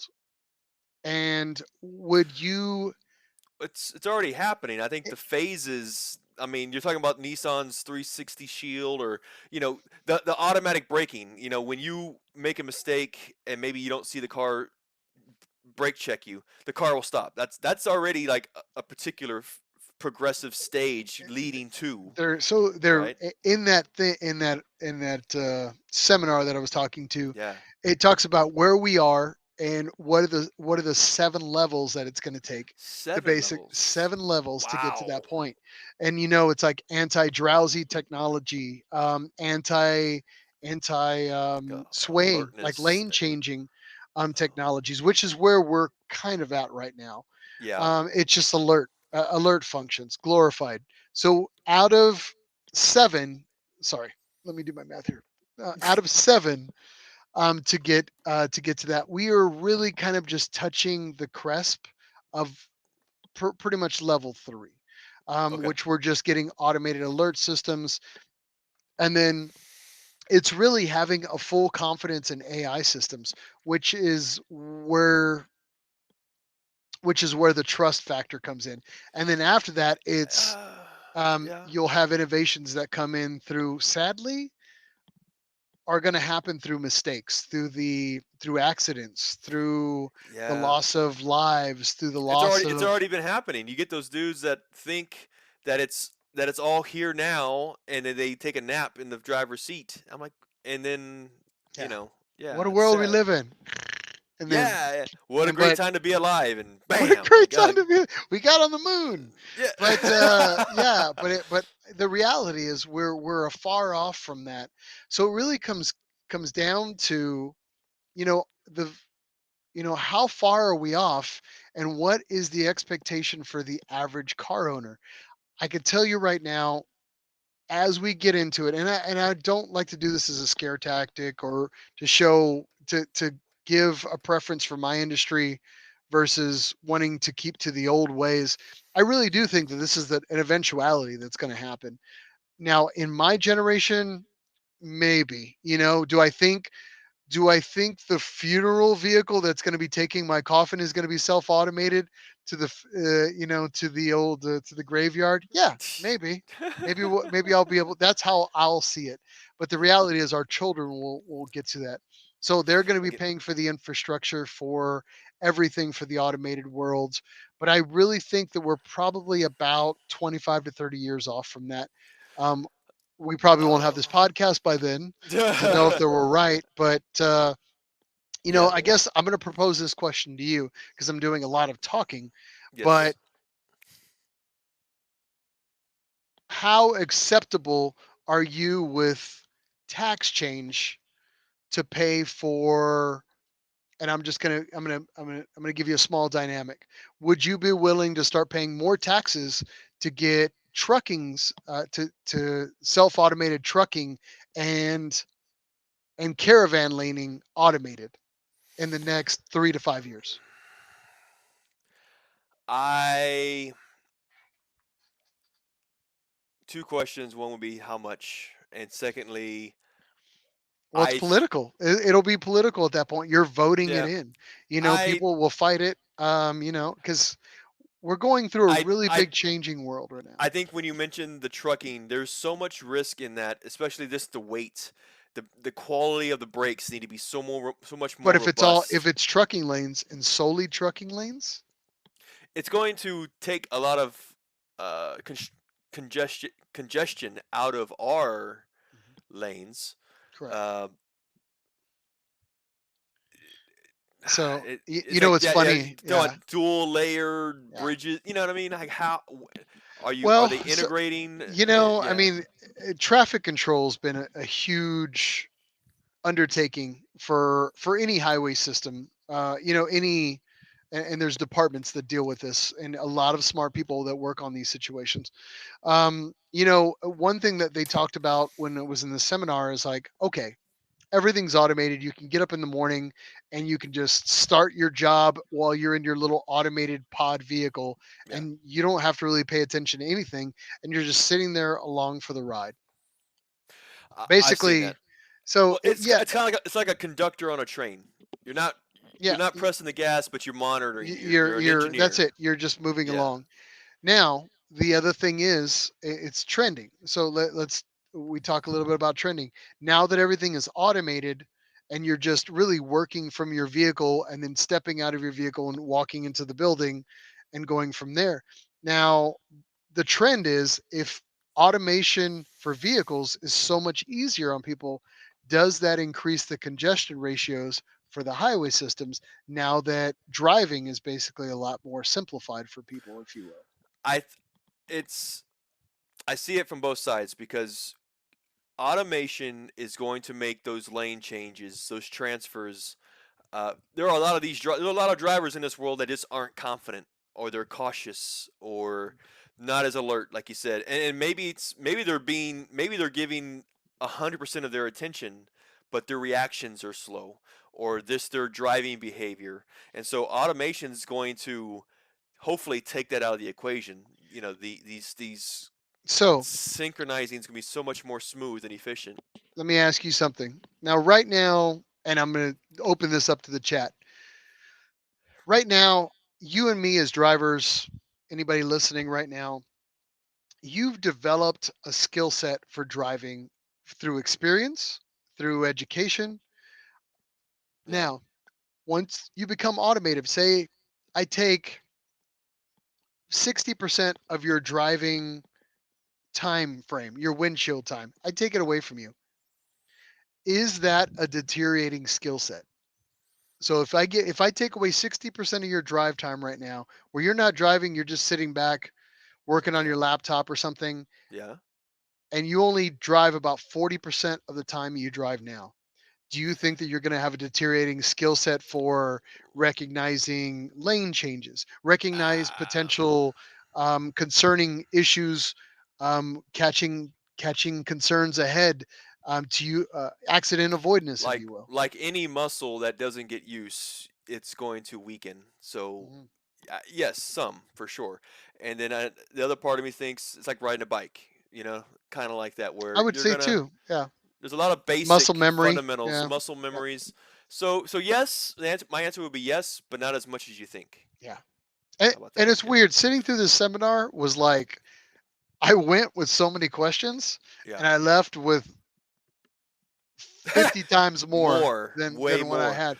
Uh, But uh, but these are the type of things that you need to think about in the future. These are intriguing questions of, what the future is going to lie. I mean, nobody knows, and we'll know when we're there. But the reality is, these are the things that we have to kind of think about. What are the problems associated with that? A lot of really smart people kind of trying to come up with that. Yeah. So when you Yeah. think of innovations that are coming out and we see those, you have to kind of take them with a grain of salt and Yeah. see it's amazing, but is it adaptive? Is it going to work in the world that we're building up or evolving to? So Yep. yeah. Two things that that I wrote here as you were talking. One is when it comes to freight, semi trucks, transporting these trailers. I remember an old presentation. It was a Tesla presentation where they were saying that they were going to improve a big reason why trucks. One of their flaws is their lack of acceleration, and so when trucks become EVs, semi trucks become EV, their acceleration is going to increase dramatically. From 0 to 60, from 16, cut it in half. Let's just say that Well, from I mean, 16 you're seconds always to going to eight have seconds. regulations for highway speeds, Yeah. and that's one thing that will never change. Those are going to be Oh right yeah, now. yeah, When yeah. you step into, we could see, and this is all going to be state by state, I'm talking from off the line, like from a off the line. stoplight. Off Oh, I see from a what you mean. stoplight, Yeah. they're going to be able to get to cruising speed. You know, twi- uh, Wow, the twice as torque factor fast. is right there. Yes, yes. So So that I think that's going to relieve a lot of congestion, but also I think I was wondering where is automation going to be used? Is it going to? I would imagine it's starting on small roads, highway because it's such more of a I liability. think That's going to be one of the later steps. I think you'll, and this is me, and this is my opinion. In no way, shape, or form is it right or provable, D- Harold. Let's see here. The reality is, I think you'll probably have a test market Yeah, that'll probably happen like anything else, to limit liability in case there is a situation or an incident. But I would think you would start seeing them in small markets, small trade routes, point A, point B, no deviation kind of thing for the yeah. trucking industry. When it comes to cars and things like that, I Hmm. would think they would do it, and then they would limit for people like us for the Yeah, human factor. yeah, I think what they'll do is they'll limit it by speed and then just make it automated and use that as a test market somewhere. yeah. And then from there, we'll take all the feedback, the innovation, analysts will crunch all the numbers, and then we'll kind of go from there. But I did want to take some chat. I know we're throwing a lot of data out here. Some people were kind of, maybe this is way above what we intended to talk about, but this is the kind of stuff that me and Mike kind of talk about when we're offline, Believe it or doing not, doing folks. this and It's that. But yeah. Bert, early on said, "Yeah, when the car is driving, who is liable?" I mean, it's a big question, and that liability is basically risk. So now, insurance companies is how much risk do they want to take on? Is this something? Has the market changed to a point where we're saying, you know what, we're cashing out. We're no longer an insurance carrier. We've had a good time period. Well, And then, does a manufacturer go from there? But when accidents happen with manufacturers, they call it a manufacturer defect. And yeah, just to give you some insight, there's a manufacturer defect warranty claim, and then you potentially have an insurance claim that can collect or subrogate against yeah, a manufacturer's defect warranty. And so, yeah, liabilities like, remember the Prius happened a number of years back where it was, the pedal. yeah, the pedal situation. Yeah, That was a manufacturer, probably one of the most famous yeah, hybrid lawsuits that kind of happened, a yeah, manufacturing yeah. warranty concern, and that's how it started off life and went on from there. But yeah, to answer your question, liability is always one of those things. Who is liable? And Yep, that's it's true. that Well, shapes the world and of like you said, it's insurance. automation. It's automation, which makes me feel that yeah, you are co-driving with the manufacturer, the person who designed that software. So that's where I see, yeah, where if the manufacturer became the insurer as well, you're I in can't some see that ways, happening. yeah, It's just too much liability. You're in taking it theory, on for regulations for yeah, strength and rigidity and safety. Now you're also taking on the liability yeah, for the actions that person does in the vehicle. It's yeah. crazy. Well, it said in theory, it sounds like it works, but also in theory, communism works. So, Sir, in sir. theory, but And in oh, practice, we lost our whole we lost our whole communist community. ah, no. Nissan. Again, hey, where's the humor? Ta-dum. Yeah, yeah, exactly. Dun-dun-dun. So, So but yeah, but I'm being serious though, like, because if you can, we just if the idea of automated driving is essentially co-driving with the manufacturer, then if the manufacturer was also the insurer, you would think it was like a streamlining of duties. But I don't see it being that simple. I think there needs to be nah. somebody in between. So Yeah, I yes, think I that don't see yeah, automotive insurance going away because of this. In fact, it's going to be more. They're going to need more people in the industry to be doing the detective work, the investigating, the absolutely. casework. Oh Maybe yeah, we'll see how it goes. yeah, Harold says the good thing about this is what he's saying is stop the Mustangs from wiping out crowds when they leave a Cars and Coffee. yeah. All right, good point. Bert said push button burnouts. Push button burn. Yeah, Yeah, I mean, why not? They're already doing it now in the ludicrous speed option for Tesla, so sure. yeah. Bert with one more. Maybe don't need any trucks or highways, just modernizing our rail systems just for cargo stuff. I would probably agree. I have always been a huge proponent of um, better human transportation, better public transportation. I'm a Human huge tra- proponent human human human trafficking. Is that human what you trafficking. said? I've always been a huge proponent of human trafficking. No, actually, The of good kind, the good uh, kind. Yeah, yeah. Yeah. only the good kind. Obviously, we're talking about the skin trade. Just kidding. Moving on. We do not condone any Yes, of that or promote that. But yes, bad choice of getting back words. Yes, to got it. Yeah. You know what I meant. backpedal, moving on. All right. To public transportation. Yeah. Busing systems, train system. Man, I really wish there was more dollars that were put into public transportation for train systems. But that's just me. I'm going to leave it alone. I'm going to get off my high horse. Let's move on. We still got some events Yes, that we got to yes. cover. Now, I wanted to talk a little bit about a recent event that came up. And we talked about making it this year. Unfortunately, we did not, and that was JCCS. Go ahead and give me that steering wheel, Mike. Sure. Now, we did not attend.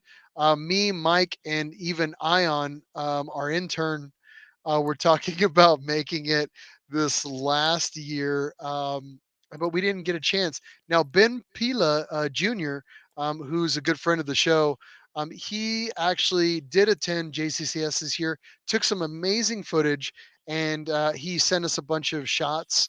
And he said, "Yeah, you can use this for the podcast if you want." But Cool. he actually covered the event, and I just wanted to kind of give you some shots here and run through them because I think next year we're making this, Mike. No, we have to. These these pictures really show how nice of an event that's put Yeah. together, and And the other level of it. yeah, and so just to give you some insight on this one, this is actually for JCCS. This is actually the Nissan Z Booth, if you will. They've got the new Z out, and they had some goodies out as well. They had the an SMZ Z32 that Oh wow. they broke out of mothballs and put that up. You can see obviously the new Z in the background. Again, great shot to Ben. They broke out a hard body. Hard I body. would think obviously because the new Frontier is out there as well, but they broke out this beautiful V6 edition hard body, little 4x4.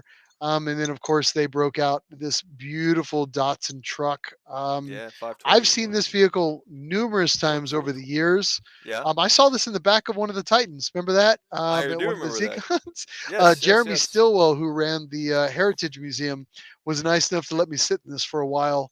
And I think I got to turn it on and kind of rev it up a couple times. But I absolutely love this vehicle. It's in the Heritage Museum. If you ever get a chance to check out the Heritage Museum when you're in Tennessee and they let you do it, go for it. Once in a lifetime type of thing. Now, Ben is actually here featured to the left.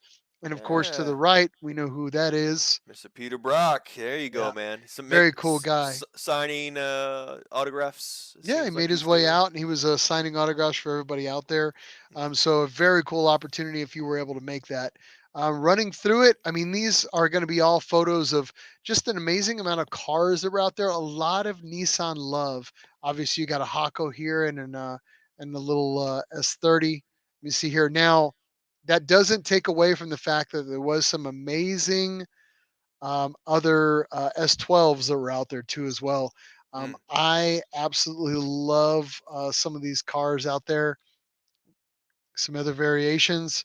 Z31, great, a, a great version of a police vehicle in the Z31 oh, cool. platform. I love this vehicle. Let me see here, Mhm. Is and that a then Shiro? Was that a Shiro that was Z31? a Shiro, yeah. Nice, very cool. Looks like it. Yeah. Got an R32, R33, Midnight Purple, R31. Let me see Sedan. here. Is that a Now look at sedan? that, a Canamari Ooh. in the back. Oh, there you go. Very. Yeah. I mean, dude, the finest examples of the most rarest models Yeah, always find their way at JCCS, yeah, and that makes it a and big reason to go. And honestly, it's to me, it's one of the best shows. There's this is that Pandem kit. I gotta buy this for one. You got your eye on that, yeah, I've been trying to buy this Pandem kit for a while. I just haven't had an opportunity to get around to actually buying it. One of yeah, these days, I'll buy it. I yeah. promise. So If you stop buying Xteras, maybe you'd have if I money stop for it. buying Xteras, maybe I'll sell the Xteras and just get flush with body kits. But I still love that body kit. There you I go. think it just sets off the 620. Moving along. Yeah. This car actually made its way out. Apparently, this is powered by a KA series engine, but this Interesting. I'm not sure. I heard a rumor that this was owned by the gentleman who owns Techno Toys. I could be Oh, I wrong, heard. Okay, I but go ahead. no, go ahead. No, no, no. I want to say I saw a post. It was this very picture, and I want to say that it was on the Techno Toy Tuning A very Facebook cool page. ass vehicle. I mean, here's another back shot of it. I would think it is Techno Toys. You know what it is? It's Techno Toys because there's their logo right there. Yep. So there, I guess I answered my own question. There you So, go. oh, there it is. So Oh, very cool. Oh, wow. yeah. And one thing that Ben did is he actually tried to talk to a lot of the vendors that were Nissan specific, Hmm. and then just kind of talking with them and promoting them. That's I think that's the JDM Legends vehicle. Let me see here, one of their cars. They always seem to make it out there. Of course, I Yeah. wouldn't doubt it. And then just kind of going back to the old the 240S platforms. I mean, just great executions overall. To me, that's just I don't know. I still think that I know these guys have been destroying the S chassis for the longest time, the Drift Kids and the Hot Boys, but I really think that clean examples like this are going to be what the standard is for high value S chassis in the future. I don't know, just me. Clean examples is key word. Yeah. Oh man, S12. Is that S12? yeah, yeah, SS12. I've been dying for one of these. Yeah. I gave up my hope. Let's see here. They're hard to That's a find, man. They definitely are yeah, hard to find. great examples. Yeah. Yeah. Oh Cool, man, man. these. But yeah, I'm gonna give you a few more here. This car I actually saw in Colorado Springs. There's a lot of detail in that car that you just don't see. Slick top. The hood's a super rare hood. Those wheels are like a custom one-off wheel. The everything on that vehicle is just JDM headlights, carbon square mirrors. I saw this car and I'm a Z32 nerd, Yes, you are. but I saw this We both vehicle are. and I stopped and I was actually talking with Brian Highcotter and we were Brian's also an XZ32 guy and we just got to talking and we were looking at this car for like the better part of 30 minutes and then Randy Rodriguez walked up and apparently this is Randy Rodriguez's Three best friend's vehicle's car. 370Z designer Randy Yeah, Rodriguez. Yeah. 370Z and we started talking about this car and then we just started nerding out about it, talking a bunch of details and stuff. So yeah, great vehicle. Absolutely one of my favorite Z32s. And then we're getting close. And Kayusha House was out there. Taco to the left, Ben Hmm. Pila to the right. For those that don't know, Carb Master. If you need anything else in your Datsun done, he's the man to get that done. And then of course there's Oh, there you go. Ben with Peter Brock. Peter Brock. So again, Nice. thanks to Ben for sharing all this with us. Great footage. Yeah, so just want to give a shout out to that. A few now. Let's go ahead and talk about current upcoming events that are coming out. Cool. Now, Mike, you were going to be talking a little bit about NISFest. Is that right? Yeah, I've got two events here that we're going to talk about upcoming in the month of October. So you guys got a little bit of time. Go ahead and make those preparations, and let's go ahead and talk about them. First one I want to talk about here is Nice Fest. This is being labeled as California's premier Nissan car show. It's taking place October 9th from noon to 6 at Irwindale Speedway. That's in California. If you go to their website here, nicefest.com, they will give you a full rundown of the events that are happening during that show. Such examples include car show, drifting show, uh, cash prizes, giveaways, mobile dyno, drift ride-alongs, music models, foods, drink. Kind of an overall good time, I think. Now, you can go to their site one more time, nicefest.com. It'll give you more information regarding pricing, registration of your car. Again, it's a Nissan specific car show. That's right down our alley to promote a show of this type. On the West Coast, I mean, aside from JCCS, we haven't had very many other West Coast car events happening. So I'm actually really happy to report on this one. So we wish them luck, man. They seem like a pretty cool, group of guys. So that's looking forward to that anyway. The second event I want to share, this actually came, I've got a flyer right here. This comes from, of course, our buddies at Z1 Motorsports on the East Coast, Atlanta area to be specific. We're talking about the 2022 Z Nationals happening October 21st and 22nd. This is a two-day event. Day one is a track day happening at Atlanta Motorsports Park, and the second day is a car show at the Z1 headquarters. Those pictures we shared in the beginning, that nice new building, again, actually happening there. This is a open house. Typically, tours of the facility go on at the place. And while we're at it, out in front of the show, in front of the building, you've got car shows. Typically, there is also dyno event happening at the same time. Vendors, lots of vendors will be making their way out to Z1 to display their product. Um, a big item that Z1 likes to promote at Z Nationals is the huge amounts of product that gets raffled away. If you're really looking for a good deal, start saving up your money now and participate in those raffles. That's always a big one at Z Nationals. You might call it a favorite for a lot of people. Typically at Z Nationals, they have a kind of like after party in the town that they're based out of, and they typically hire some really good music acts too. So there's more information. You can go to znationals.com to learn more information on that. Also to register and get more details on that event. Check it out again one more time, znationals.com. All right, And very that cool. is events. Actually, I wanted to give a little shout out here, since he's actually with us tonight. Um, Keith Nefach actually just joined on with us tonight. And I'm going to take you a little bit back here, Mike. Remember we went to the 240Z Guilds Yeah. while back. Now, as we were panning through some of the posters on the wall, Keith mentioned that one of those posters happened to be something that he developed. Oh. And so we started talking through Messenger, and I told him, make more damn posters because it was a cool ass poster. So he started talking about his passions, and I wanted to give him a little shout out and for his actual own project.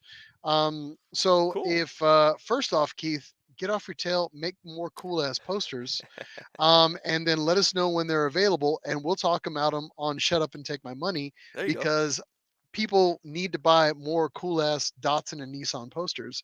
And then Mike, give me the steering wheel, and I want to Hmm. show. Um, Keith also wanted to give a shout out. He actually wanted to talk a little bit about his project, which was a patrol. Let's see here. One moment. Yeah. And I wanted to talk a little bit about that project that he was so in love with. Which we all got projects and we love it, but this is actually his patrol, and I'm going to run it through really quickly just to give you guys an opportunity to run through it. Oh my God! No, I don't want to upgrade. Let's see here. Let's see here. But these are some of his shots from his project early on. Man, he went toe to Wow. toe, started doing it all. And forgive me for not knowing uh, as much on this. Patrol, was that offered in the U.S.? Was that is this a low number, or was that not in the U.S. at all?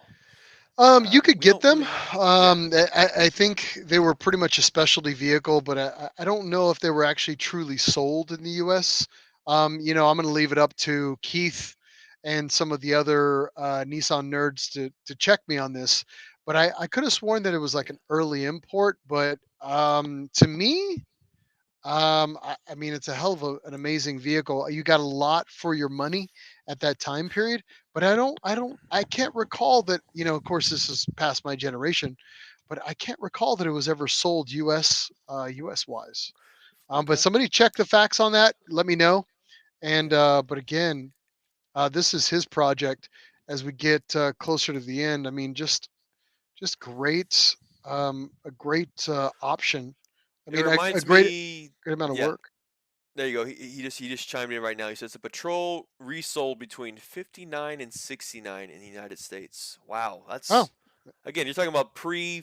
I mean, I you're thought talking it about was this. all import, and then that tells you how I didn't know. But, because to me, growing up as a kid, I never saw them. Well, I, me I didn't. neither, and that's why I I probably asked. didn't see my Cause first one until 95, 94, when I actually yeah, maybe took a notice, maybe at that time. To be fair, but yeah. It yeah, I reminds me mean, of like a Toyota Land Cruiser back in the day, like 70s era. Like I mean, yeah, they I were mean, very very durable vehicles. So I mean, I think the Patrols probably runs in that same group of vehicle. but I mean But here. But kudos to Keith. I mean, he's putting together an extremely rare vehicle, obviously, and I mean, it's coming along. I think he actually ended up getting to the point where he completed it, and then it's here pretty much damn near finished. But kudos to him for restoring very that cool. full Full blown. project, Yeah. full blown project, dude. So Bertomatic had a really good piece of information. Always fun to know here. The current patrol is the Nissan Armada in the U.S. Not sure about back then. Well, I think the Armada is a fairly new name, but uh, obviously it shares some sort of family DNA, perhaps with the patrol. Obviously, yeah, so yeah, very very cool. cool. One other thing that Keith swore me to is to make sure that we gave a shout out to his homepage, which Oh, is which is go ahead, Mike. Let me see here. Give me the steering wheel one more time. Let me see here. Now, Keith told me to give a shout out to this forum. If you are a friend or a fanatic of the patrol, he said jump on 60patrol.com. It is one of the forums that are out there that help support that community. Me and Mike are huge advocates of forums. Again, if you have a particular model out there, find your forum, support them, donate money because it takes money to keep those forums going. Like one of our favorites is twinturbo.net. We send them money because guess what? They need money to keep those forums up, to make sure that you're adding content, make sure you're giving useful information, because that's how you keep a community together. So again, I can totally respect the fact that Keith wanted us to mention yeah, this particular forum. But again, 60patrol.com. If you get a chance and you're a patrol fan, or you just like to look at cool stuff about patrols, yeah. boom, check When it out. It's right there. when it comes, you said investment and keeping these websites together. There's a lot of money that's required to drive to all the Goodwills to find the old computer hardware to not just just playing for these forums. You know how much Windows 95 needs to be run to operate this? No, I'm joking, but But I mean, no, but you are. there. We are big proponents of I forums. mean, yeah. I mean, if you think about it, anytime I see a forum and there's a freaking registry, Yeah. you know what I mean? The registry is even bigger than that. That yes, that needs to be maintained. It was meant to be maintained because you can't just throw that away. That there's I so mean, much look, value in that. this is Yeah, look how much value and data is in here, and you don't want those things to go away. And how do you keep those things in? How do you keep them available, and how do you keep information available? You have to keep contributing. You have to support and keep archive of this data. I mean, it couldn't be any more any more imperative than that, Mhm. So Mhm. you're not going to get it. Photo bucket. I hate to say nobody supports photo bucket anymore, but you need to support photo bucket. It's one of the only dumps that are still available for everybody. So yeah, I mean, come Cool. on. And this is where we grew up. This is where me and Mike met each other, and Yep.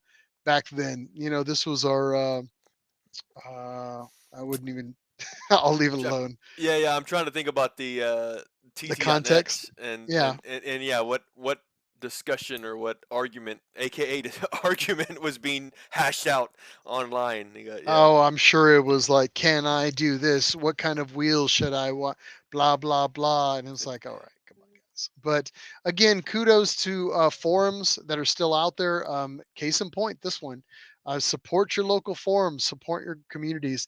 On that note, we're going to chime in and give our normal our normal speech about supporting your communities and support us. Jesus Christ, Yeah, support us. Like, share, yeah, subscribe. If you've got information, just like Keith did, where you want to talk about your forum, we want to talk about your project, hell, let us know. yep, Contact us at info@nissannerd.com. Again, shout out to Keith for sharing all the data and then, of course, giving us information online, offline and online. We love that stuff. yep, yep. Now, Mike, you recently threw a survey out about just asking the community, what do you want to see here? Because we're doing Yeah. this all for you for free. Let us know what you want to see. We're trying to What? support your community. Yeah, so my thing behind this was, yes, it's continuous improvement. We've been on as a podcast for over 2 years now. There are a lot of things that have been working really well, a lot of things we can get better at, but the real true way to figure that out is to hear from you guys. So what we've done is we've set up a Nissan Nerd. I'm trying to get it here. Nissan Nerd survey, and I'm going to send it here. Copy. Sorry about that. Essentially, we've set up here 12 questions for you guys. If you guys are interested in giving us your feedback, you want to go ahead and we'll put the link in the show notes, and then I'm also going to put it in the comment section right now. Click on this link, and it will take you to a survey, and it's going to give you just again some feedback as to what we're trying to look at. Primarily, the streaming live like we're doing now, live versus edited. You start looking into how often the visits, what segments you like, what segments maybe you don't like as much, how long should it be. Miles, we're on 2 hours. We just hit the 2 hour mark on this podcast. Yeah, I know, I understand it's a little hard sometimes to keep everybody on. So, but we're looking at other ideas to really keep the engagement going and also attention as well. Maybe we get some smaller bits in between that keep things Some going. So bits. we definitely would love to hear your feedback. We're gonna take it to heart. So please, if you are hearing this, This is a year where click we on the grow. link. We're trying to grow and This we're is a trying to growing. develop and we're trying to evolve and We're in our sophomore year. Yeah, we we're gotta. trying to be a softer, more more understanding type of podcast. Yeah. So, What do but you on got? those Got a Bob notes, Ross type of voice happening right I can't. now. Oh, dude, I can switch my MC voice like that. So Yeah, yeah, I yeah, can yeah. also take it to the stripper voice. Coming to the stage, we got Mike D doing it for you right here with the double D's. All right, gentlemen, right here. On that note, guys, again, thank you for Yes. everybody for hanging out with us. Next episode's in 2 weeks. We'll let you know if we feel like doing it on a Thursday or Friday. Don't tell us how to live our lives. We'll let you know. And then again, kudos to everybody for being on with us tonight. The last minute people that jumped on: Brad McDonald out of Aussie land, kudos. James Rourke picking up a 74.6. Excuse me, he picked up a L60 Patrol. Kudos, dog. Very cool. Yeah, keep buying that the old patrols, man. Keeping them alive. Redo it. So again, Hmm. kudos to everybody for being on with us tonight. Um, I had a great time actually. Yeah. Good So time. It's a Friday, man. Again, a Friday, it feels weird. Yeah, I it's like it. it's it's been good. I mean, yeah, exactly. I mean, it's just a matter of yeah, like I said, there's an air to it, man. It feels good. I'm glad we were able to do this, man. Again, and I'm looking forward in for 2 weeks. We'll be doing this again, Yeah. man, for sure. So for all those, it's a Friday and it's 10 o'clock. So get off your ass and get in your garage and go do something cool. Change the oil, buff out a headlight if you got plastic headlight. I mean, get in there, do something, keep the cars alive, spread the information out there, and support the Nissan community. All right. Yeah, All go right, for it, get man. out there, get in your garage. On that note, I'm gonna But motorboat out of here. Little compi. look, compi. All right, guys. Again, if you're with us, let's do it. God dang it, Miles. I hate Ah. that. It's like spring break all over again, Mike. Ah. Ah. Woo! Right? Woo!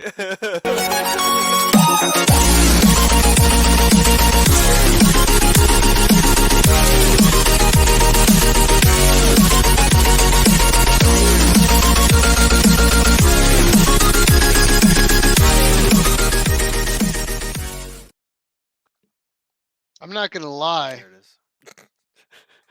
I'm like 4 beers deep. Wow. I actually did not have any I didn't have anything to drink per se. I just some tea and water, but it's Are you only faking? because You're faking the front? no, it's only Oh because man. yesterday there was I got invited out, and I was like, you know what, Oh. today was a recovery day. I So don't take you out enough. well, when we go, we go pretty hard, man. Well, that's We you, man. do. I Yeah, know. It's yeah, like, yeah, when I get the itch, next thing you know, Mile, I'll mosh yeah. pitting at a Miley Cyrus concert, and then it's all gonna be just sad. You know, Yeah. a lot of our friends know that you are the hostmaster of hostmasters in many cases. You know, the nice way is saying yes. You make sure everybody has a great time, and it's true. It's But at the true. same time, part of having a good time is just getting sauced, man. And of course, safely. We do the Ubers and whatnot, but I like to uh, destroy your life softly. softly. Yeah, you. On that note, Yeah. go home. Go get in your garage. What are you doing? It's 10 o'clock Central. I don't, Australia, it's probably like 8 o'clock in the morning. Get up. Go in your garage. Go change your oil. Go do something cool. I don't care. Buy a Have some performance fun. part on Yeah. credit. On Do it. credit. On credit. Do Because it why not? now. Yeah, yeah. Because why not? That's it. Anyway, All right, I man. love you guys, man. Mike, I love you too. Love you too, man. Yeah. All right, guys. We'll see you guys. Have a great one. Talk to you later. Yeah.